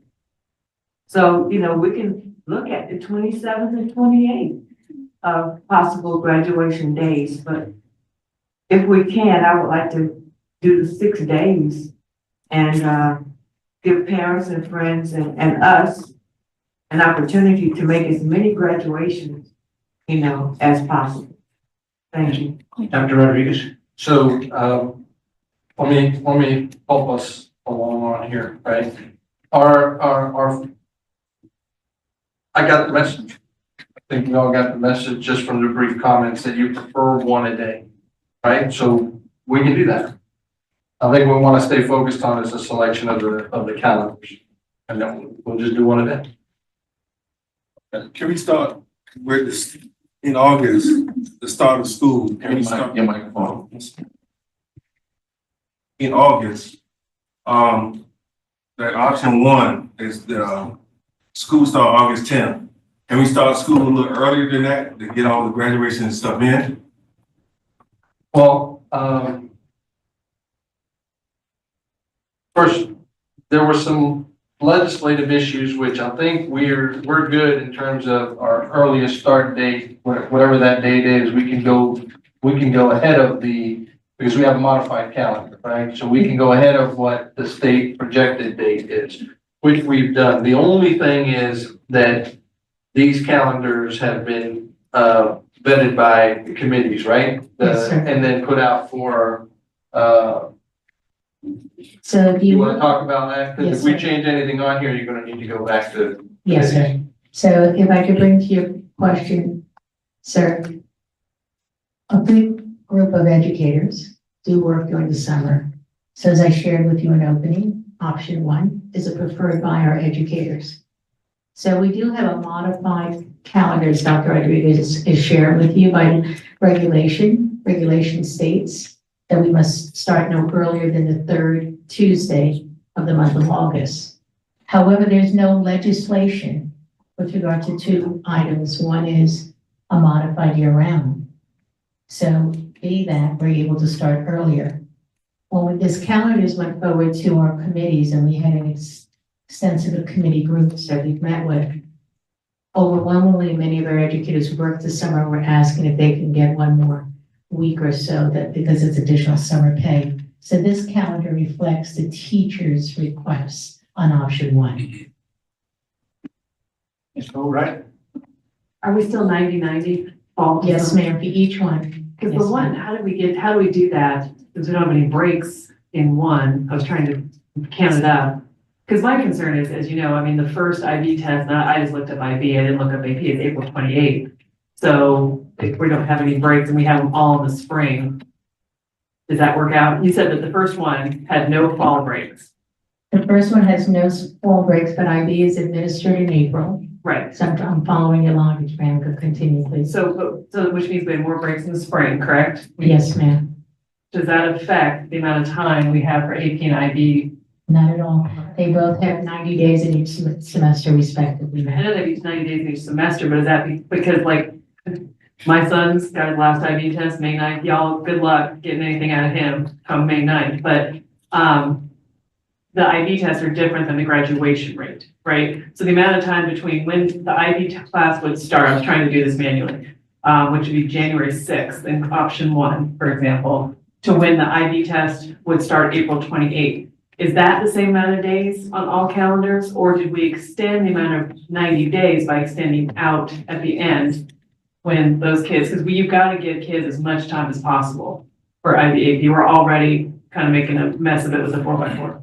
So if I may, if the student is sitting for an HL, which is a higher level IB course, I know you recognize that that child is sitting for 2 years with regard to that content area, well, they will be sitting for that exam versus an SL course, which is a 1 year course here. So I understand. I don't want to get into the master schedule design because I don't have it in front of me for Hilton Head High School, but they could design an HL course to be consecutive for two semesters if they want to. So that still meets the amount of necessary hours. So a student would have consecutive semesters within that content to sit for that exam in April. So I will say that, Mrs. Boatright, with regard if it was designed for the amount of hours for sitting up for IB, the answer to that is no. Is it designed with regard to the teacher's input? And I could share that one teacher in particular who has a very high passing rate for advanced placement at Bluffton High in the capstone. He actually sat very well and felt well with the design of each one of these options for the readiness of the students based on the master schedule. I won't share names, but he scrutinized very strong at this with us. Mr. Smith? At some point, I know there was a survey that went out to the community. Do we have those results from that survey, please? Yes, we And do. what that looks like? Here you go. Yep, page 11.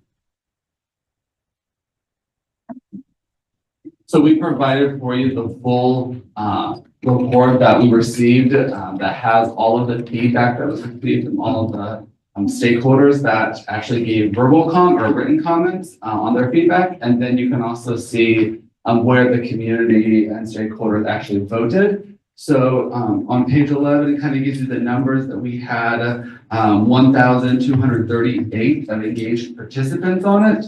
And then from there on page 12,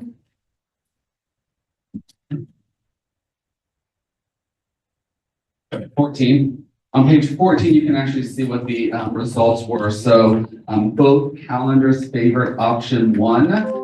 So for the 26-27 school year, option 1 had 43.6% of the vote there that you can see on the graph.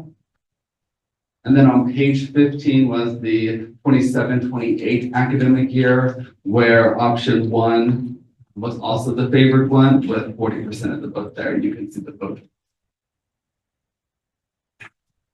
Thank you. Also, my concern on the option on 1 was that this year here, they were complaining, I guess, that we were out a lot in the month of February. And I believe that there wasn't much breaks the month before that. So I do see that there's a different option on 2 with that.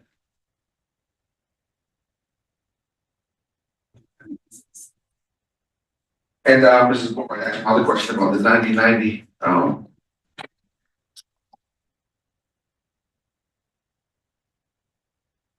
It seems like we're not going to please everybody on this.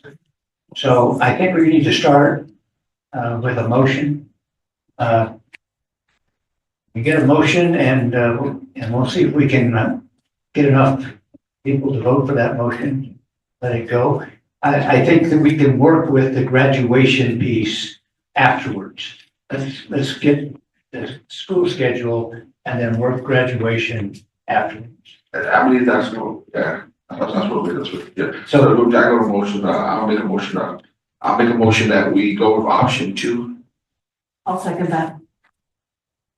Okay. Then moved in second to go to option 2. Is that for both years? Well, I think that we need to do it one at a time. Just one at a time. This is for the first year. 26, 27. Yeah, right. All right. Option 2 for 26, 27, right? Yeah. All right. It's been moved and seconded. Any more discussion on that? If none, all those in favor signify by saying aye. Aye. Hey, aye. So let's see again. We got how many up? 1, 2, 3, 4, 5, 6, 7, 8. Abstain. No, it's not. Abstain. Abstain. Okay, 1 abstain. Ms. Hay? So, She said aye. You said aye? Okay, Ms. Frazier and Mr. Small. and we had some that voted no. Voted no. Okay, So you have 2. He voted yes. It's for a small vote yes. you voted yes. Yes. Okay. Ms. Frazier, did you?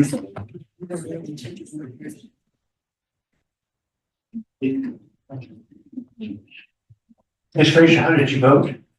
Good question. Yeah, I have a question about how the voting is happening. So, option 2 was neither the parent or the teacher's favorite. It was a parent. It was parent. It was a parent. Parents' favorite. Parents' favorite. Okay. I think you have. No. Okay. Okay. This aye, so that's 10. 10 yes. And 1 abstention. Okay, thank you. Motion carries. We have a motion for the next year. I move that the Board of Education adopt the 2027-2028 academic calendar option 2. Second? Seconded. Seconded from Ms. Hay. Discussion? Do you have a question? You said for the 2027, 2028. 27, 2028. That's option 2. Yeah, I just have one question. Okay, go ahead. Oh, sorry, thank you. Who supported this? For option 2 was parents, sir. Okay. Option 3 was administrators. Option 1 was teachers. Any other questions? Listen, I'm gonna call the roll here. This gets too confusing. So we have a motion to take option two, the 27-28 school year. District 1, Pastor Gordon, how do you vote? That's all right. District 2, Ms. Gordon, how do you vote? Abstain. Abstain. Okay. District 3, Mr. Smith? Yay. Yay. Okay. District 4, myself, yay. Mr. Nay? Yes. Yay. Mr. Small? Yes. Mr. Carr? Yes. Dr. Carr, sorry. Mr. Dallas? Yes. Yes. Ms. Frazier? Yes. Yes. Ms. Hay? Yes. Yes. And Ms. Bobright? Yes. Motion carries with one abstention. One absent and one abstention. One absent, one abstention. Yes. Okay. What else you need? I would say lottery numbers, but I don't know. So we're gonna come back to us with the graduation. Yes, sir. Okay. And it's a purview of the board, we could design it. I just for you to know that when we did this prior, it was a draft and some schools actually utilized the one that wasn't approved. So that's why we didn't put it in. I wanted to share it. We had some cleaning up to do, but what else do we need? Hampton Head Middle School. We bring forward to you your opportunity to waive a makeup day for them. If we recall, we had a electrical situation at the school. So you have two motions in front of you.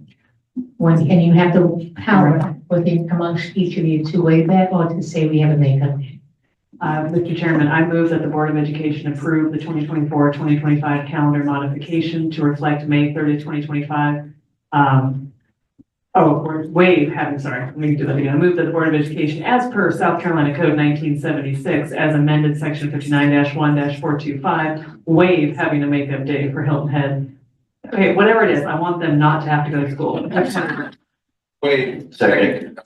Is it? Yeah. Waive having a makeup day? Okay. Wait. So make sure that was really, okay. For Hilton Head Island Middle School for the missed academic day of April 23rd, 2025 due to a power outage. Second from Mr. Nay. Any discussion? All those in favor? All in favor? Aye. Aye. Ms. Hay? Hey, I. Motion carries. Yeah. Thank you, board members, for making that so easy. Appreciate it. Thank you. Thank you.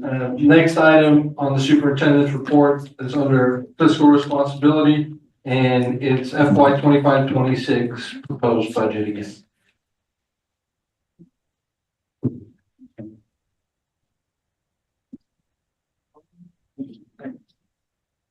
Go ahead, Miss. All right, good evening once again.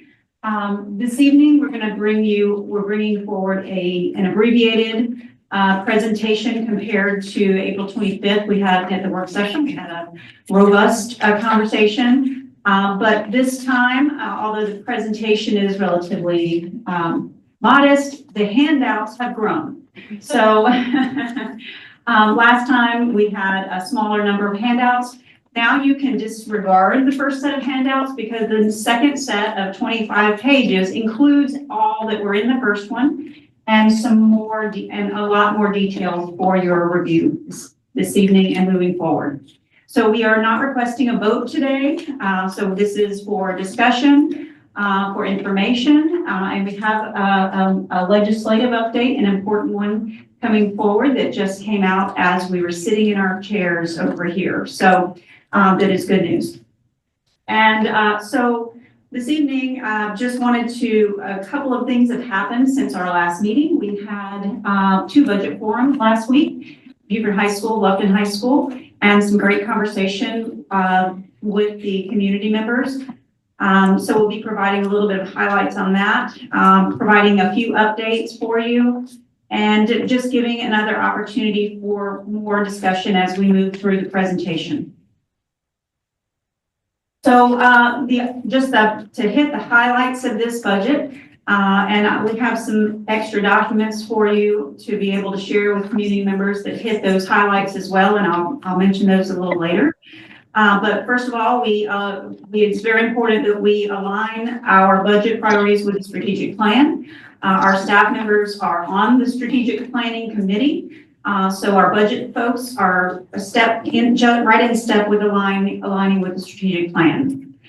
$14 million of this budget, over 80%, was investment in employee compensation. This is both teacher salaries and support staff and all in between. So that is the largest asset for us that we invested in, and that is our employees.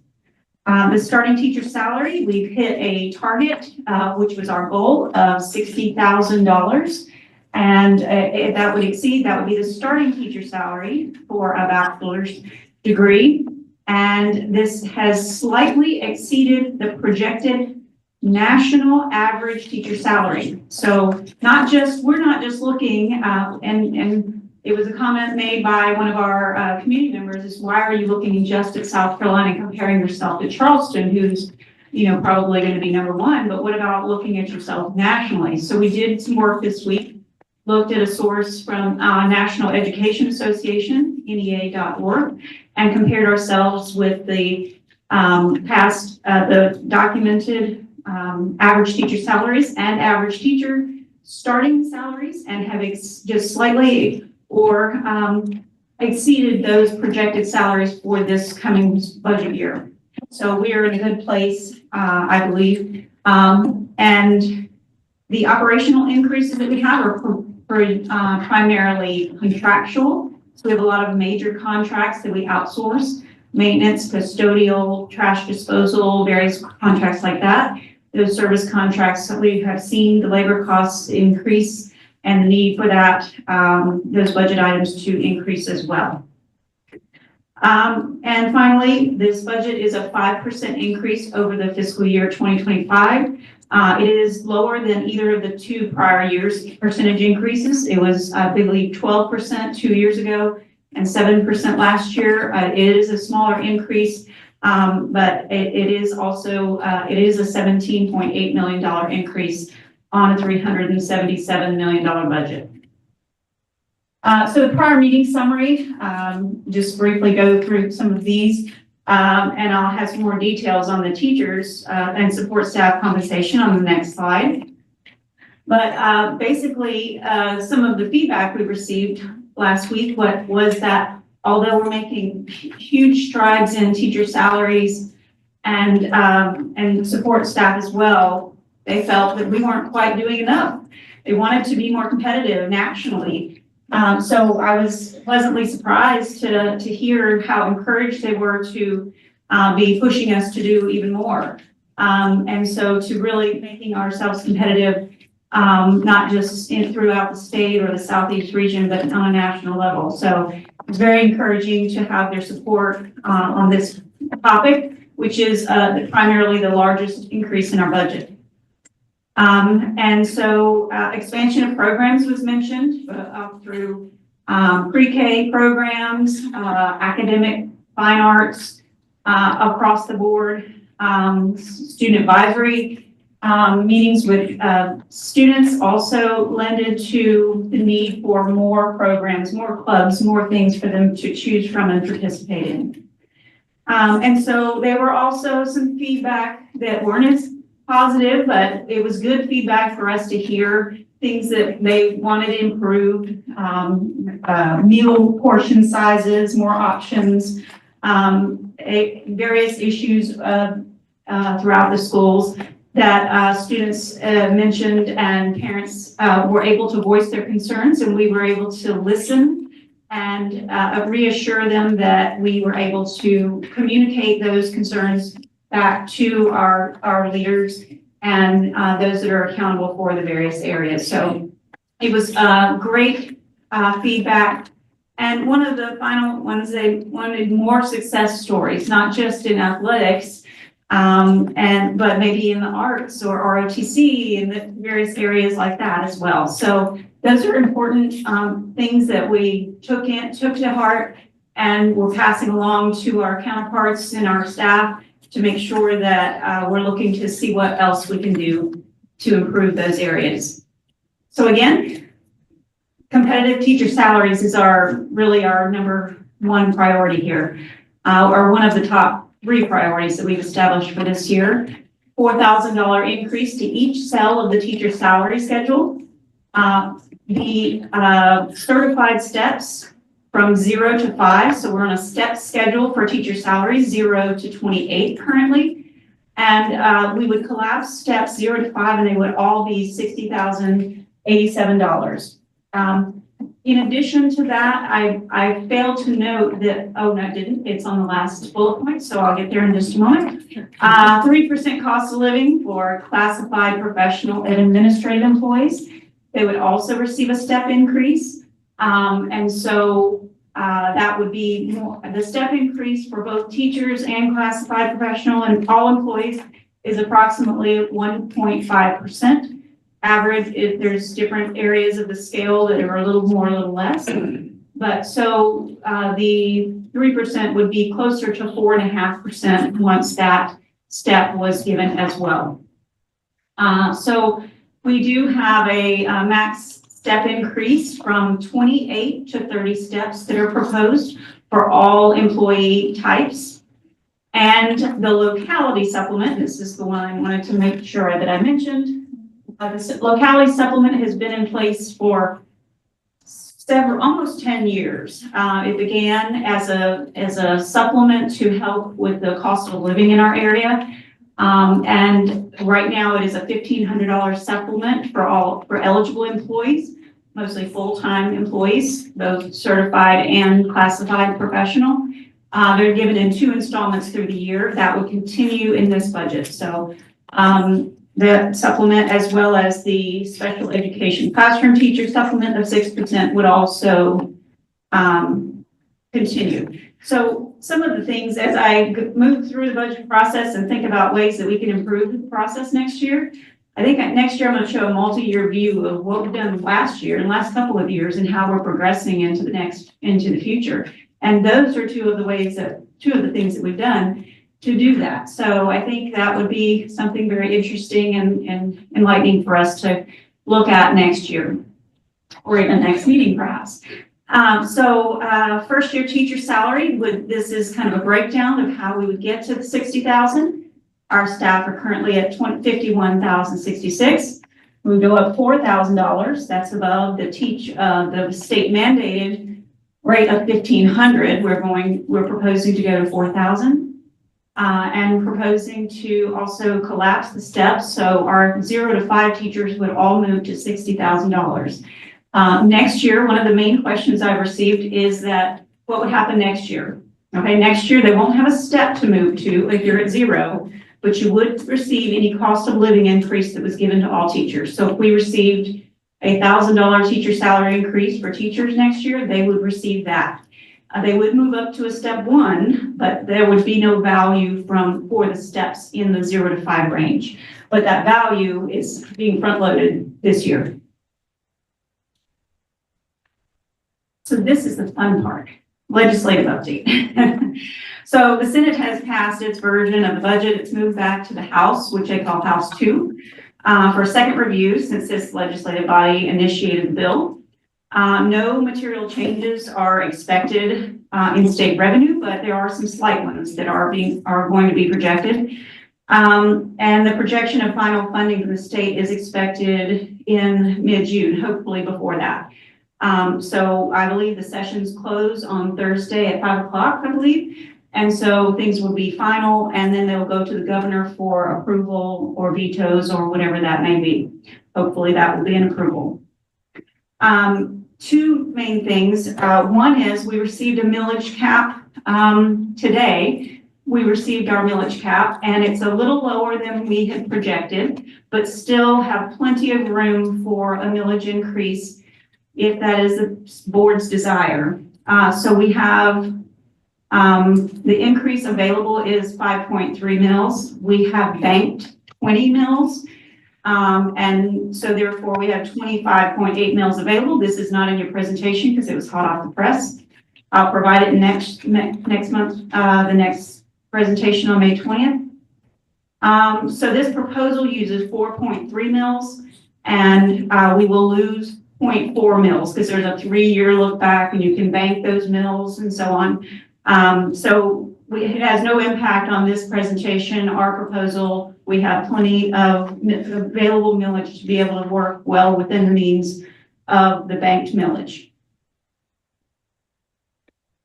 Okay, so I wasn't sure we were going to discuss this tonight, but I'm making an executive decision that so there have been some recent information about state revenues and the state funding formula for state aided classrooms.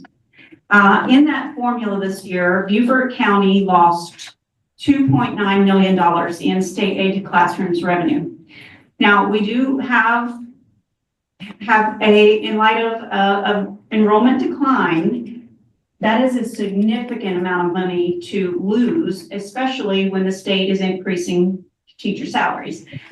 So what we have been concerned about it, and then we were alerted just last week. I think I received information on Tuesday, Dr. Rodriguez on Wednesday, about a potential structural flaw, which you all heard about at the joint meeting on Tuesday with County Council.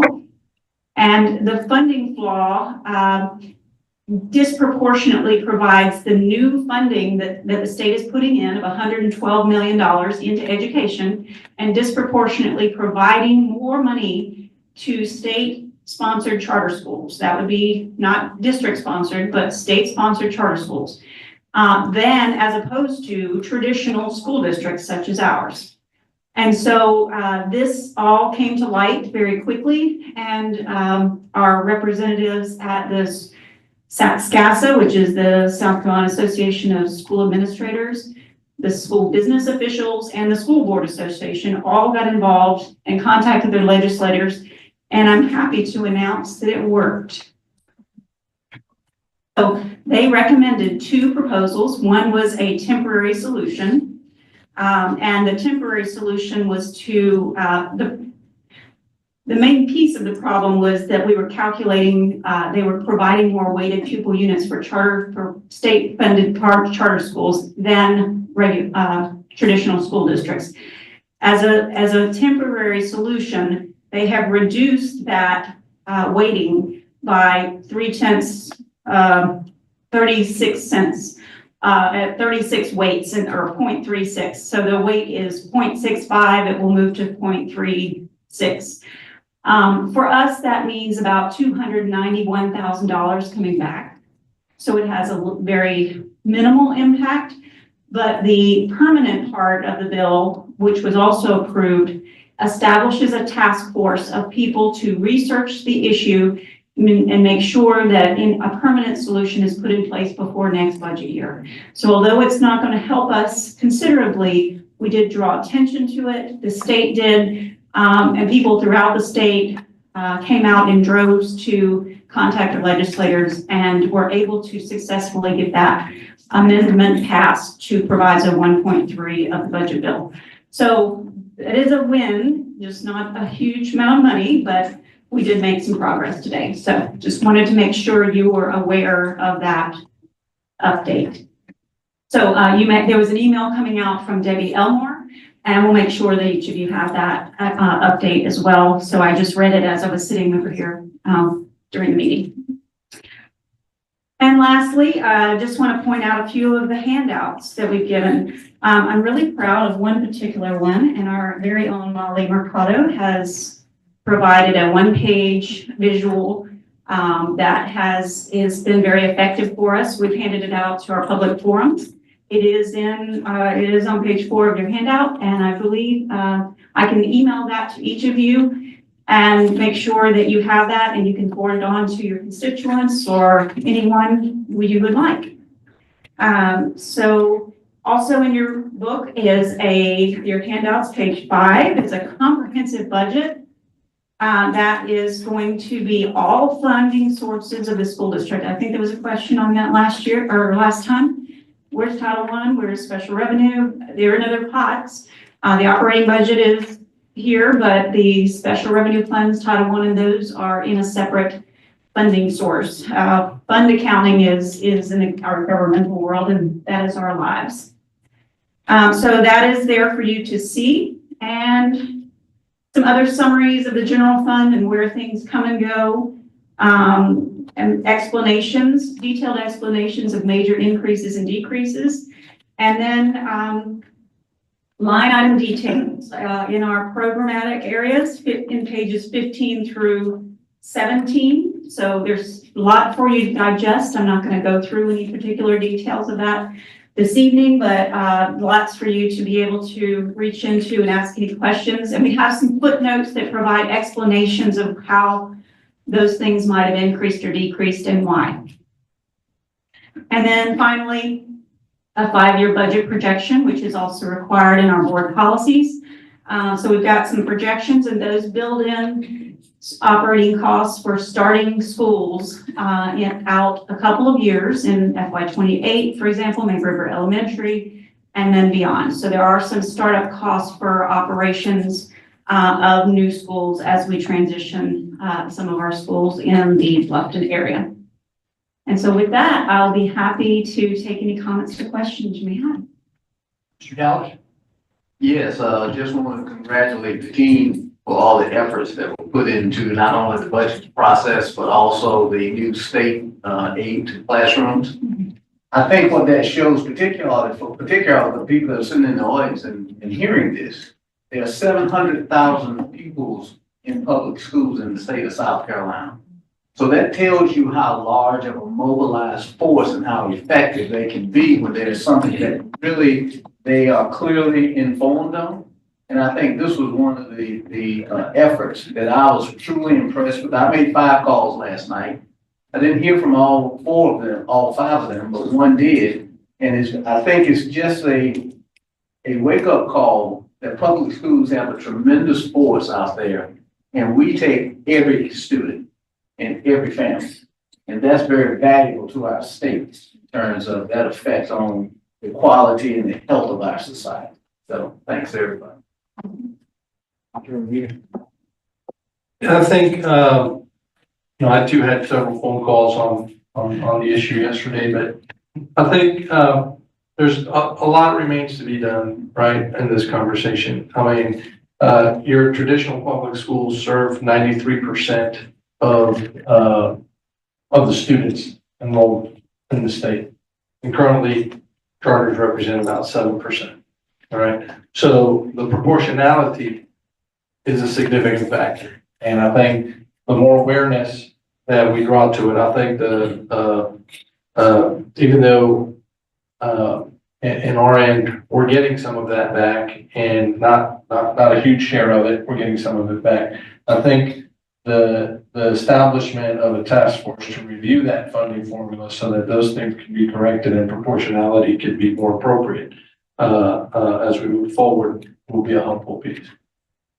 Dr. Rodriguez, do you have any idea of the makeup of this task force? No, sir. I'm sitting here with you and hearing the news hot off the press at the same time you heard it. But that's important too. Mr. Smith? Yeah, well, I have something a little different. There was a question that I asked last time about the budget. Do we have that information about the security, about the in terms of where was that on this budget? I have no updates on the school resource officers at this time. What my question was, on this budget, I didn't see where we were allocating, separate money in terms of, CSO, the elementary schools officers, schools officers, watching where the government came forth, asking us to ask legislators to continue to fund those elementary schools, and I'm just even in the closing of it and certifying the budget, I'm definitely going to be looking for that in terms of where that's going to put us at, because that will still be a lot of funding as well. I can tell you There are a few schools that don't have a specific SRO allocated. Instead, we have, the security guard program that we have in place to cover those schools. I can tell you that, their requests for those have been made. They've been received. And I think we're really waiting to see what the final,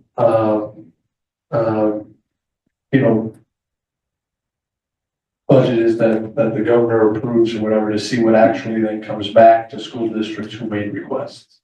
Because those are funded, at the state level. And they send the money to school districts who make requests for those positions.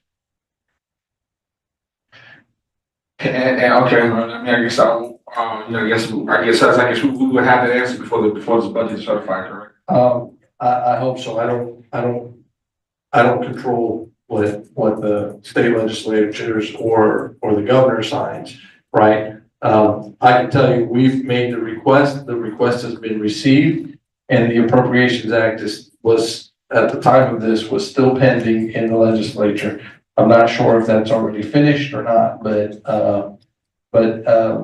statewide, I think there were 177 SROs or something like that still missing from what the goal that they had with.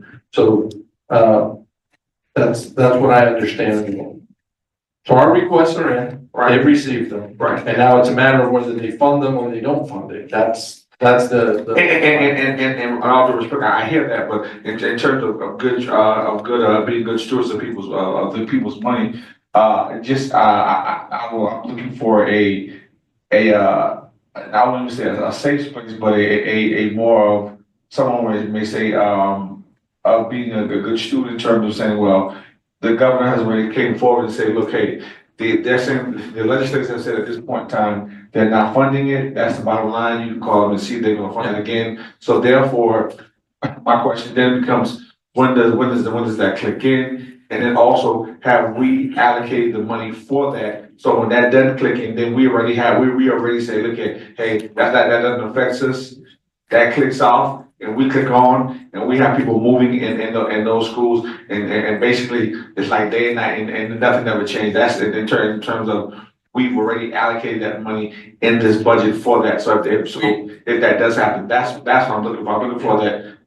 Yeah, what you're looking for is an answer that's not mine to give, right? Because I'm not the governor, I'm not the legislature. But what I can tell you is that we have allocated to continue the program we currently have, so that those schools are covered in the manner that they're covered until that point in which they do fund it, and we can then turn around and work with our law enforcement partner to make sure they hire who they need to fill that SRO spot. Okay, that's the answer I was looking for. And we do have the money allocated for our security guards. For our armed security guards. Okay, so that's what I'm looking for. In this budget, we do have the money allocated. Yes. Allocated to click in. Yes. To continue what we're doing. Thank you. That's okay. Does that help? Yes. Yeah. That I can tell you. Okay. That I can tell you. Okay. Ms. Gordon? Thank you. Thank you, Ms. Clark. And also to all of you who are here tonight, thank you.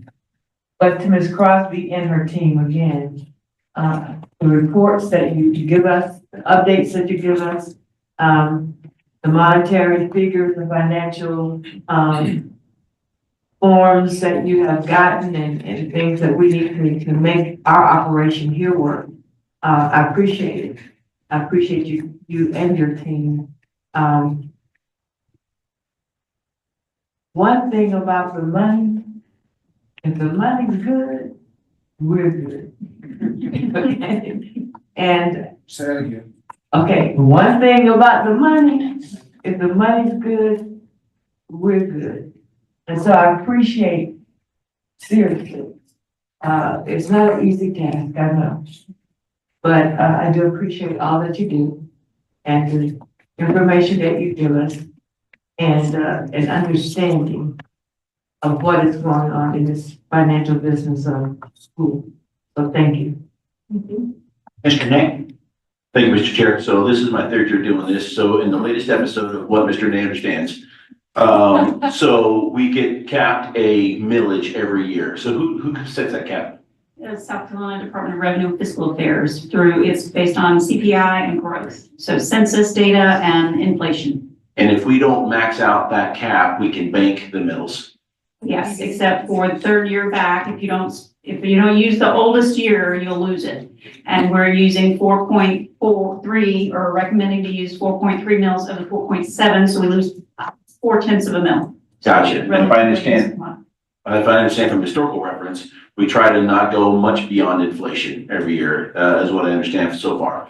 But currently we have 20 mills banked that we could use that we're not using. That's correct. So I did a little bit, that's the end of my questions. But I did a little bit of research on mills for the districts across the state. There are only 4 districts with a millage smaller than us.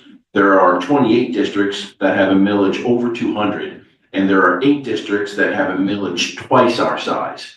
So I commend you for keeping our millage down, and just wanted to say thanks for being a genius when it comes to this stuff. So the millage isn't the same across the counties. I appreciate that. Due to our assessed values in Beaufort County, we have a relatively high assessed value and mill value compared to other districts across the state. Not as large as Charleston and some others, but so that lends to the number of mills not having to go up as much. Many of my counterparts across the state are raising 20 mills here, 20 mills there. I think Aiken, I think Fort Mill, 7 in Dorchester 2 are requesting. So much larger numbers that I'm hearing when I talk to my counterparts. Thanks so much. Questions? That concludes our superintendent's report. Thank you very much. Thank you. Next item on the agenda is consent agenda. Do I have a motion to approve the consent agenda? Second. And seconded, moved and seconded. Any discussion? Hearing none, all those in favor signify by saying aye. Aye. Ms. Hey, Hay, aye. motion carries. Next item on the agenda is future agenda topics. Any future agenda topics? Hearing none? Oh, do you have an Announcement. You have an announcement? Go ahead. Oh, I just want to say that this is Nurses Week, so to all of our school nurses, I hope you're having a great Nurses Week and appreciate all you do for our students. I had an announcement, but Ms. Thorne just made it. You would have done it better too. I should have held off. any other announcement? All right, next item on the agenda is second public comments. First comment is from Mr. Jim Miller. Subject is band and ensemble. You have the microphone set up down there.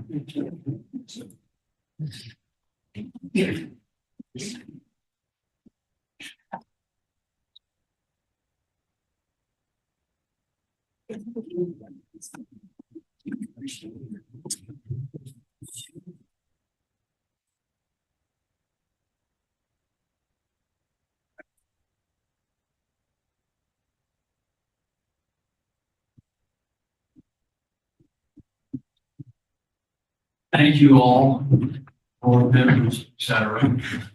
I was going to comment more thoroughly on solo and ensembles. This past weekend was South Carolina's Band Directors Association, where students go and have our judged on their solos. This is one of the 4 elements that Mr. Hay referred to. I had the opportunity to go with them. It's an interesting process. Students individually go to a judge and play their solo. The band teacher, nobody else is there except maybe a administrative person that's dealing with, giving the judge the right music to judge, et cetera. And, it's a very interesting and rewarding situation, seeing the students get their award, grade, bring it back to their teacher, et cetera. And I was going to therefore expand and say, I was able to see, the last of these four elements. They go into the overall performance assessment that Mr. Ney referred to and is very rewarding. My only comment is that only 2 high schools out of the 6 participated and none of the 8 middle schools. There is one other element of these 4 that the South Carolina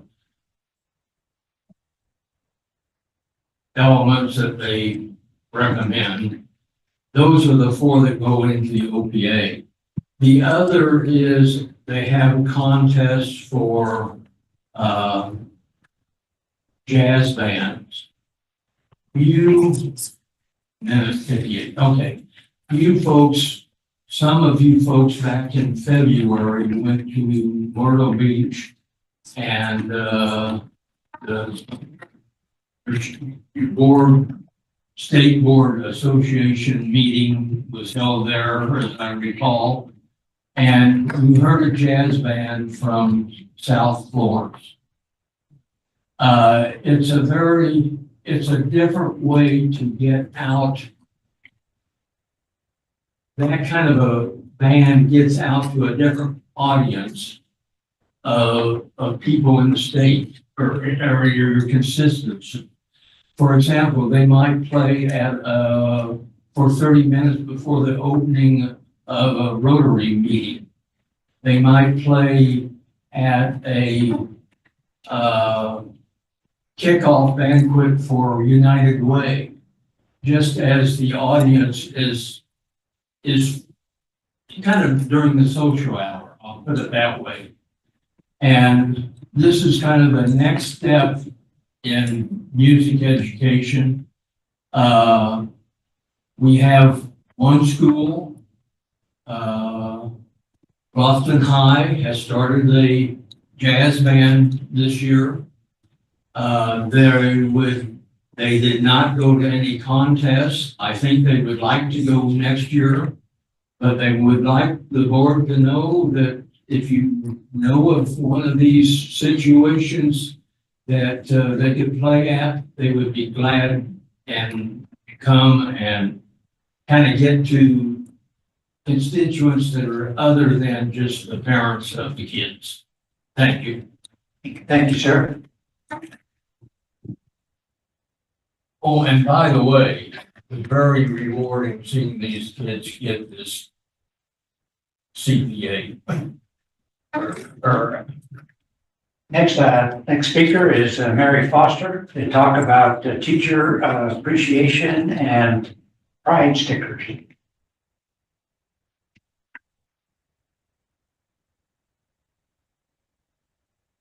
Good evening. I am Mary Foster. I'm an elementary school teacher by training, and I currently operate a licensed preschool from my home. I also served on the charter committee that opened the first charter school in Beaufort County, Riverview Charter School, more than 15 years ago.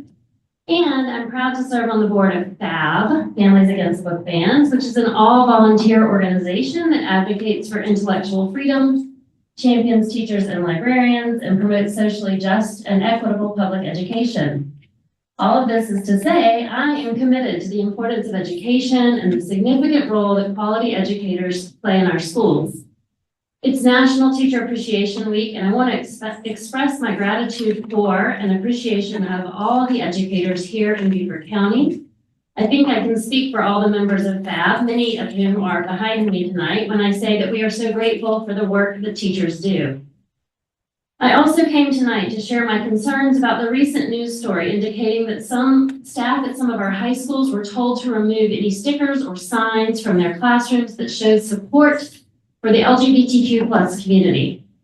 As a career educator, I certainly understand that we as teachers are not to force our opinions or viewpoints on students. But in my mind, displaying a sign or sticker that indicates your support for the LGBTQ+ community is not forcing views or ideologies any more than wearing a Clemson t-shirt or drinking from a Gamecocks coffee mug. Though some folks may not fully understand or support the LGBTQ+ community, that community exists. And our schools serve students and families that are part of it. I urge you to reconsider this decision. Please allow teachers who choose to do so to let the LGBTQ+ community know they are seen, safe, and welcomed. The presence of these stickers or signs does no harm to students who don't identify as part of the LGBTQ+ community, but they can make all the difference to those students who do. I want to remind you that as our stickers tonight say, BCSD serves all students. Thank you for your time and for your commitment to all the students, families, and teachers that make up the Beaufort County School District. Thank you.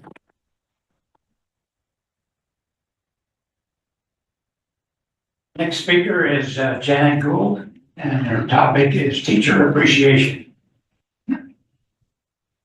Well, I get to go second, I guess. Hi, I'm Janet Gould, and I'm your representative from the Observer Corps of the League of Women Voters of Beaufort.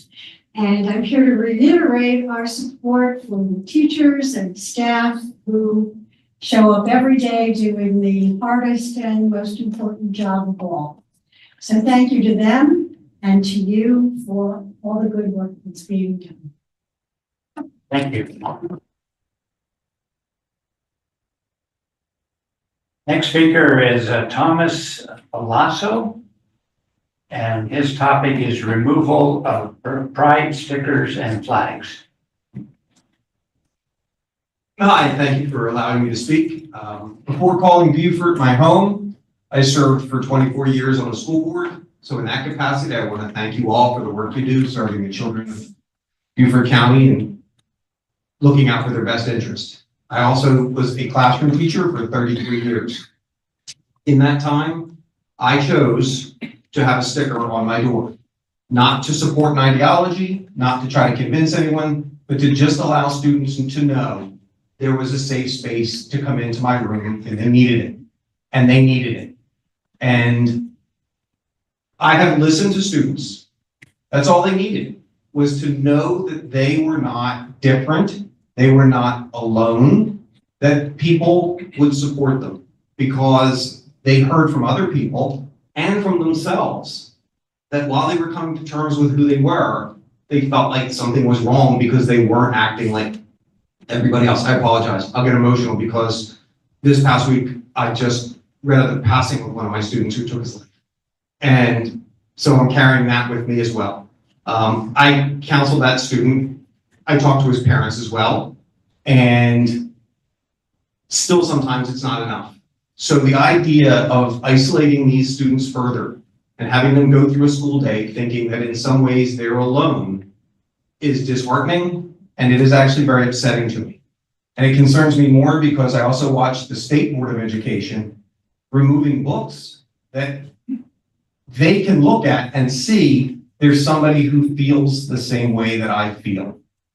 So we're taking all of those resources away from these poor children, and we're going to let them go through the day feeling alone. And as I listened to, it said in two places, I think Mr. Dallas said, we take 93% of students, and that means we have all kinds of students. Well, the LGBTQ+ community is part of that 93% all students. I also listened to the need for and support for SROs to create a safe space.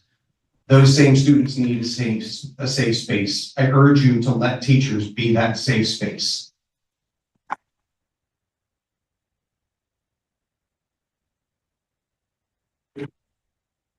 Next speaker is Myra Velasco. Myra Velasco.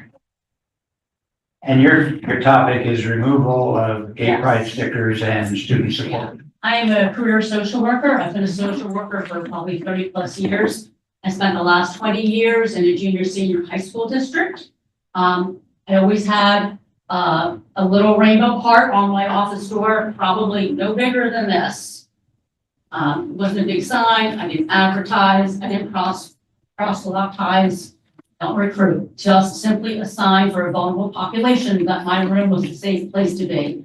I can tell you in 20 years, I've had countless kids come to me for all kinds of reasons, including kids who identified as LGBTQ+, or were at least questioning their own identity. You know, these were kids who felt very, very isolated. They felt isolated in school. And I can tell you, junior high, if you don't remember, it's a very rough place. You know, gets a little bit better in high school, but junior high, those kids are really struggling with their identity. Those struggling with their sexual identity. They need to be heard. And so many of these kids, I don't know if they came in because they saw my little rainbow heart, or they heard from someone else that my room was the place to be, that they would find me.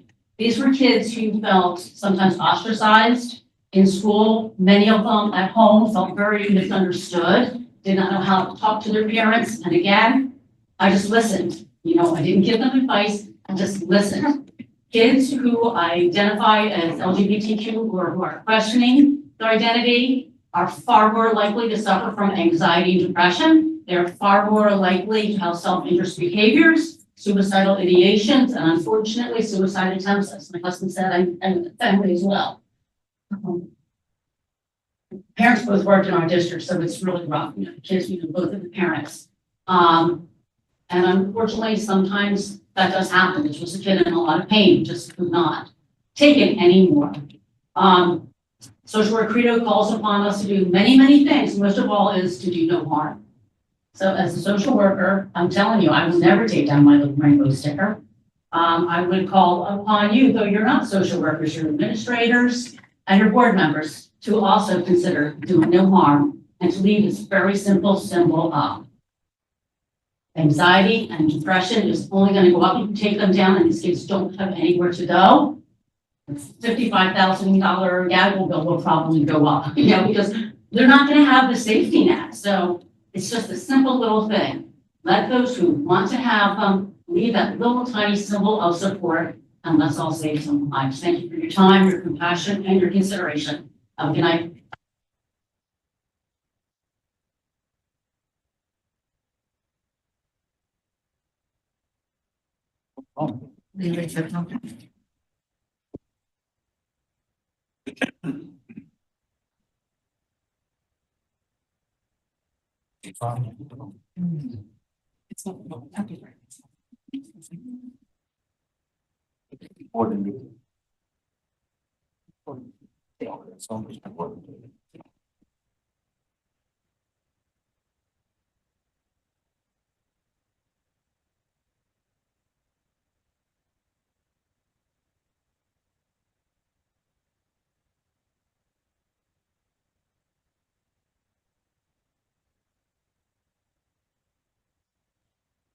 Hi, this is Robin. I'm calling you for public comments. I'm going to put you on speaker. Please give your first and last name, and you'll have 3 minutes. Are you ready?